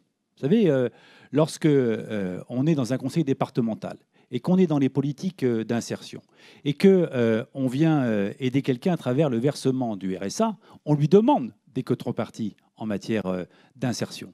Bien de la même façon, vis-à-vis d'une entreprise qui a besoin des soutiens publics, on doit pouvoir lui demander quelques contreparties. Il ne faut pas voir ça comme une contrainte. Il faut voir ça comme un booster. Parce que c'est comme ça qu'on va de l'avant. Hein, je suis désolé, mais moi je considère que si on croit en l'égalité homme-femme, c'est parce qu'on considère qu'il faut donner toute leur place, toute sa place aux femmes et à ce qu'elles apportent dans les entreprises. Bon, et donc c'est pas choquant de proposer cela. Même chose, lorsqu'on croit qu'il faut impérativement engager la transition écologique de notre économie, bien sûr qu'il faut demander des contreparties là-dessus. Et encore une fois, c'est une opportunité. Puis la dernière chose que je veux dire, parce qu'il me reste 30 secondes, c'est que, et ça a été très bien dit, là je suis tout à fait d'accord avec les autres interventions, ce n'est pas la région qui va faire à la place d'eux. La région, elle doit soutenir, être aux côtés, accompagner, faire avec. Et faire avec, ça veut dire quoi? Ça veut dire accompagner ce qu'on appelle ce que j'appelle moi des actions collectives. Pour l'exportation, je termine. Merci. Pour l'innovation, il me reste encore une seconde. Bref, on doit être à vos côtés et nous le serons. Merci beaucoup Guillaume Garot. Pour terminer donc sur cette thématique développement économique des entreprises, dernière séquence, dernier sujet, bien sûr important aussi, celui des relations avec les entreprises et adhérents plus largement des réseaux. C'est vous, Mathieu Orphelin, qui allez commencer pour ce dernier sujet. Je vous lis la question dans son entièreté. Au cours de votre mandat, question très directe, et de la conduite de vos engagements, comment est-ce que vous envisagez concrètement la nature, la qualité et les modalités de vos relations avec l'ensemble des réseaux représentés ici ce soir et co-organisateurs de cet événement? 3 minutes 30. Mathieu Orphelin, vous commencez. Je ne vais peut-être pas utiliser les 3 minutes 30, d'autant qu'ici, merci en tout cas aux organisateurs pour la mise en scène du réchauffement climatique, parce que je peux vous dire de ce côté-là, comme ici, je crois qu'on sera d'accord sur ce point-là avec Christelle Morancet, il fait assez chaud sur la scène. Très bien, très bien. A priori, les 5 candidats et candidates ont tous chaud. Plus sérieusement, ce sera des relations permanentes de co-construction avec l'ensemble des représentants du monde économique, du monde associatif, des territoires, des citoyens, des jeunes. Ce sera notre marque de fabrique, comme nous l'avons fait en préparant notre plan de rebond économique. Ce sera la marque de fabrique. Toutes celles et tous ceux qui, dans vos organisations, ont pu expérimenter ma méthode de travail dans les différentes fonctions que j'ai eues, vice-président de la région, à l'ADEME, où j'étais directeur, ou parlementaire depuis 4 ans. Vous savez la méthode de travail, vous savez qui a été à vos côtés, sur quel sujet, et comment on travaille ensemble, comment on sait se dire les choses, même quand on n'est pas toujours d'accord. Mais je note, avec beaucoup d'enthousiasme et de plaisir, je vois les chemins converger, je vois les organisations converger, faire de ces grands sujets de la transition écologique et solidaire des facteurs de compétitivité, de développement de l'emploi durable sur nos territoires. Donc, c'est avec un grand plaisir qu'on travaillera ensemble dans de la co-construction. Co-construction, on repartira des propositions des acteurs du territoire, tous les acteurs, et après, nous élaborerons ensemble cette politique. C'est un mandat très long qui va commencer, 6 ans et 3/4, mais on n'aura pas de tour de chauffe. On n'aura pas 100 jours pour profiter de la victoire. C'est immédiatement qu'on doit être aux côtés des emplois, des territoires, qu'il faut changer la donne, favoriser cette reprise, et bien content de le faire ensemble sur nos territoires. Merci Mathieu Orphelin. C'était donc votre dernière intervention. Ce sera aussi celle de Christelle Morancet et des autres candidats sur cette thématique. Relations au pluriel avec les entreprises et les adhérents des réseaux. À vous la parole pour 3 minutes 30. On remet le compteur à 0, à 3 minutes 30 exactement. peux commencer, c'est pas grave si c'est 1 minute. Allons-y. Parce que si on me coupe la parole au bout d'1 minute. Si vous prenez 50 secondes Non, à Mathieu Orphelin, en plus, je plaisante. 3 minutes 30, c'est parti. Non, les relations, vous les connaissez, puisqu'on a quand même travaillé ensemble depuis 3 ans. Et puis, c'est un peu la méthode Morancet. Voilà, le collectif, on l'a fait avec l'apprentissage, le Grenelle de l'apprentissage. On l'a fait avec le contrat d'avenir. On l'a fait avec le Grenelle de l'orientation. On l'a fait aussi avec le plan de relance, le plan de bataille pour l'emploi, etc. Et puis, je pense qu'il y a 80, peut-être, je ne sais pas mal de gens qui ont aussi mon portable direct. Et on a aussi cette simplicité. Je pense que ça, c'est important. Il faut le garder. Parce que quand je vous dis que c'est ma méthode, c'est aussi peut-être l'expérience d'une vie privée en tant que chef d'entreprise, d'avoir cette proximité avec vous, parce que c'est de faire avec vous, c'est de correspondre en fonction des besoins. Attention, en revanche, à ne pas être dans la réunion sur la réunion. On a les CREFOP, on a le plan de suivi de relance qui est des fois un petit peu, je vous le dis, qui est copiloté avec le préfet et moi-même, qui est peut-être un petit peu vertical. Voilà, c'est pas tout à fait ces méthodes-là. Je préfère vraiment qu'on soit de relation à relation et qu'on travaille main dans la main sur des opérations. Un petit peu ce qu'on a mené avec les jeunes quand je visite l'IUT de Carquefou. Et on se réunit tous dans une conférence, dans une visioconférence, et on se dit, là, j'ai besoin de vous tous. Voilà. Et on a fait une action commune de communication pour sensibiliser les chefs d'entreprise, pour prendre des étudiants. C'est la conférence sociale aussi qui a été initiée, qui est une bonne initiative et qu'on doit perdurer. Ce n'est pas uniquement pendant cette crise. Je pense qu'il faut garder ces relations de proximité. Moi, c'est vraiment la simplicité dans nos relations que je veux avoir. Et peut-être qu'elles ne sont pas toutes parfaites en fonction des commissions.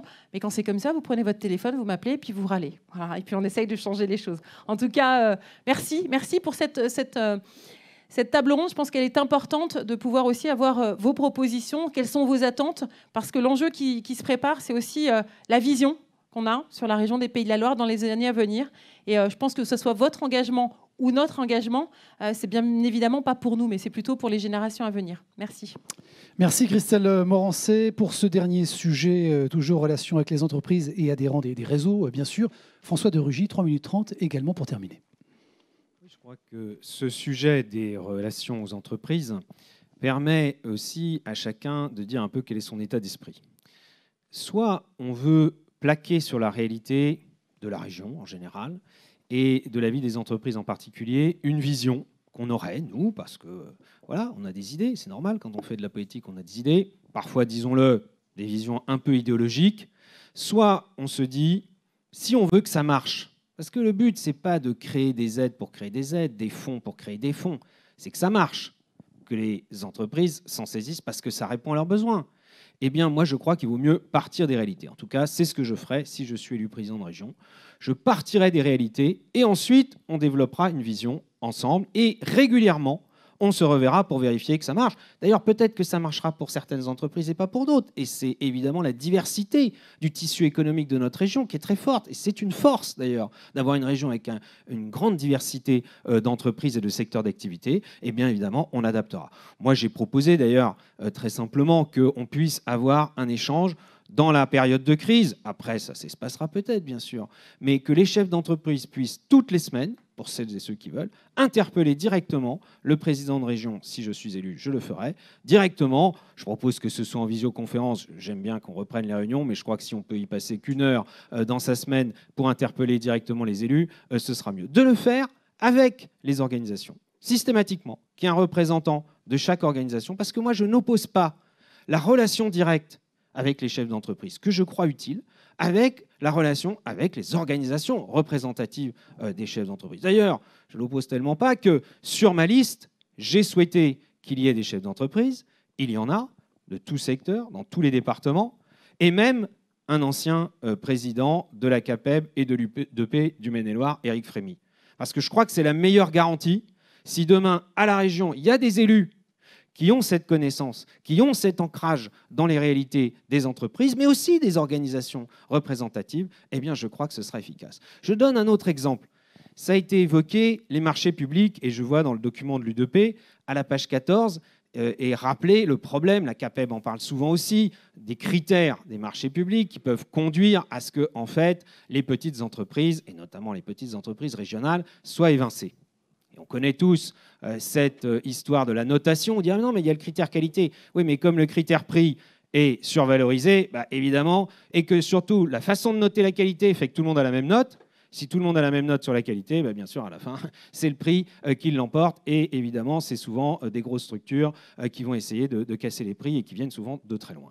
Donc, moi, je propose qu'on définisse ensemble, non pas qui sera attributaire du marché public, là, ça n'irait plus dans la loi, mais les critères qui permettent d'avoir, sinon une priorité, en tout cas de permettre aux entreprises de la région et aux petites entreprises de jouer pleinement leur carte et de pouvoir pleinement réussir cela. Voilà, moi, l'état d'esprit avec lequel j'aborde la relation avec les entreprises, parce que, encore une fois, je crois que ce n'est pas à nous, politiques, de dire ce que vous devez faire, mais c'est plutôt à vous de nous dire voilà ce qui nous serait utile de la part de l'État ou de la région ou des autres niveaux de collectivité. Merci François de Rugy. Donc toujours, pour terminer sur ce sujet des relations avec les entreprises adhérents des réseaux, Guillaume Garot, la parole est à vous, 3 minutes 30 également. Faire avec, c'est le mot d'ordre, je crois, qui est le vôtre et que je reprends à mon compte, la question de savoir comment on fait avec et comment on peut faire ensemble. D'abord, il faut considérer la diversité. Et il faut qu'on soit dans une régularité de dialogue et dans une évaluation régulière, de la même façon, des résultats que nous obtenons. Parce que c'est bien de parler, mais c'est encore mieux de savoir si ce qu'on fait, chacun dans son indépendance, produit ou pas des résultats. Donc la question de l'évaluation des politiques publiques régionales, s'agissant des entreprises, me paraît le premier impératif. La deuxième chose que je veux dire, si on veut être efficace encore, il faut être sur le terrain. Ça veut dire que tout ne peut pas se décider depuis l'hôtel de région. Ça veut dire encore que nos élus régionaux doivent être accessibles. Ça veut dire que nos services à la région doivent être également accessibles. Il y avait dans le passé ce qu'on appelait les antennes régionales qui ont été fermées. Eh bien, ça manque, je vais vous dire. Parce que quand on est à Nantes, ce n'est pas un problème. Quand on est à Laval, ça en devient un. Donc, il faudra réinventer des lieux où on puisse travailler correctement ensemble. Et le télétravail ou la visioconférence n'y suffira pas. Il faut être dans le contact humain, proche, et donc sur le terrain. Troisième chose que je veux dire. Il ne faut pas être uniquement dans un traitement individuel des situations des entreprises. Je crois à la mobilisation collective. Ça veut dire qu'il faudra être capable, ensemble, de construire, je le disais, ces plans stratégiques de filière, mais aussi les dispositifs les mieux adaptés aux réalités qui sont les vôtres et en fonction des contraintes qui sont les nôtres lorsqu'on est une collectivité publique. Et ça, on ne peut le faire que dans le collectif. Ça veut dire quoi? Ça veut dire que la région ne peut pas être qu'un guichet qui distribuerait des aides. Mais la région, elle doit impulser et faire avec. Ça veut dire croire dans ce qu'on peut faire ensemble et dans ce que vous pouvez faire dans le cadre d'une mobilisation au service des enjeux économiques et des objectifs qu'on se donne pour la région. Voilà, je vais le faire en 2 minutes et je vais garder un peu de temps pour la suite. Donc. Non, c'est parce que ça sera terminé, donc on ne comptabilise pas les... Voilà, on cumule pas les... Merci beaucoup Guillaume Garot pour cette dernière intervention. Hervé Juvin, c'est à vous pour terminer nos échanges ce soir sur cette question toujours précisément des relations avec les entreprises et plus largement les adhérents des réseaux. Bien entendu, il faut travailler ensemble et bien entendu, je vais essayer d'utiliser au mieux les 3 minutes 30 qui me sont imparties, au risque de faire courir quelques nuages noirs sur notre Assemblée. Je pense en effet que l'urgence est à travailler ensemble, et l'urgence est à travailler ensemble parce que nous avons des temps que nous n'attendons pas devant nous. Première chose que j'ai envie de dire, c'est que les économistes ne savent rien de l'arrivée de monopoles privés dans nos pays et sur nos continents. Ce sont pour notre monde les GAFAM, ce sont pour d'autres en Chine, les Baidu, Tencent, etc. Ce sont des monopoles privés qui suppriment tout ce que nous savions des lois de la concurrence, des lois du marché, etc., etc. Et les économistes sont de peu de secours sur ce sujet. Le deuxième point, c'est que la création sans limite de monnaie à laquelle nous assistons menace de ruiner tous les contrats. Par contrat, je dis obligation et je nie naturellement valeur des monnaies. C'est pourquoi il faut engager une transition de l'épargne des Français vers les fonds propres, parce que seuls les titres de propriété, qu'elles soient immobilières, qu'elles soient les actions ou les parts sociales d'une entreprise, ont des chances de garder leur valeur. Le troisième élément, c'est que je constate dans tous les domaines, notamment celui de l'industrie, après les affaires Alcatel, Alstom, Airbus, etc., je constate le déclassement de la France, dont nous n'avons pas encore pris toute la mesure, mais dont je crains qu'il ne pose à court terme la question de notre niveau de vie. C'est pourquoi, face à cette situation, le seul recours, c'est l'intelligence collective. Nous devons travailler comme nos aînés l'ont fait dans la période de la reconstruction. Nous devons travailler à mieux comprendre ce qui nous arrive, ce qui vous arrive à vous, entreprises, qui savez déjà que les lois du marché ne sont plus les lois du marché, que le marché financier ne finance plus le risque, etc., etc. Cette intelligence collective, naturellement que nous devons y travailler ensemble dans des relations permanentes, sereines et positives. Comment, ensemble, faire pour le mieux pour notre région? Nous avons ensuite des initiatives à prendre. J'ai constaté avec un grand dépit le refus de Paris d'accueillir l'école de la régulation. L'école de la régulation, c'est l'école de Michel Aglietta, de Robert Boyer, d'économistes français tous nobelisables qui ont le seul tort de contester le règne de l'économie de marché tel qu'il nous est imposé. Je constate aussi qu'à Nantes en particulier, nous avons quelques professeurs, quelques enseignants de très haut niveau, un spécialiste mondial du droit du travail par exemple, et je ne le dis pas parce qu'il est vraisemblablement socialiste, qui est Alain Supiot. Je souhaiterais qu'à Nantes, que dans les Pays de la Loire, nous créions les lieux d'intelligence collective qui nous permettront d'affronter une situation urgence écologique d'un côté, destruction de tout ce que nous croyons savoir sur les règles de l'économie de l'autre, et agression de monopoles privés qui menacent notre souveraineté économique et la liberté de nos acteurs. Je souhaite que les Pays de la Loire deviennent un des lieux où l'intelligence collective nous permettra ensemble d'affronter l'avenir. C'est vrai pour les Pays de la Loire, c'est vrai pour la France, et c'est vrai ô combien pour l'Union européenne.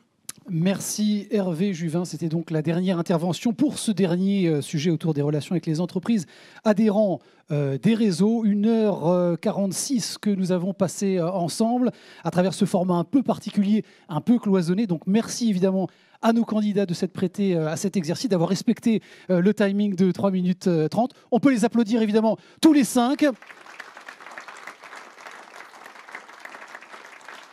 Pour leur présence et leur participation. Évidemment, quelques remerciements aussi forts aux équipes, à toutes les équipes de l'U2P, de la CPME et du MEDEF pour l'organisation de cette séquence, du MEDEF 44 aussi à l'origine de cet événement. Merci à l'UIMM pour leur accueil, évidemment, dans ce lieu magnifique, un peu chaud, certes, et puis qui est fabrique de l'avenir, esprit d'innovation, de rupture, disruptif en tout cas. Vous retrouvez bien sûr le replay de cette séquence et bien sûr les players des réseaux organisateurs, donc U2P, CPME et MEDEF. Et puis 2 dates, évidemment, à retenir dans vos agendas. Le 20 juin, le 27 juin, il faut aller voter pour qui? Eh bien, pour notre région, pour notre économie et nos entreprises. Excellente soirée et à très bientôt. Merci.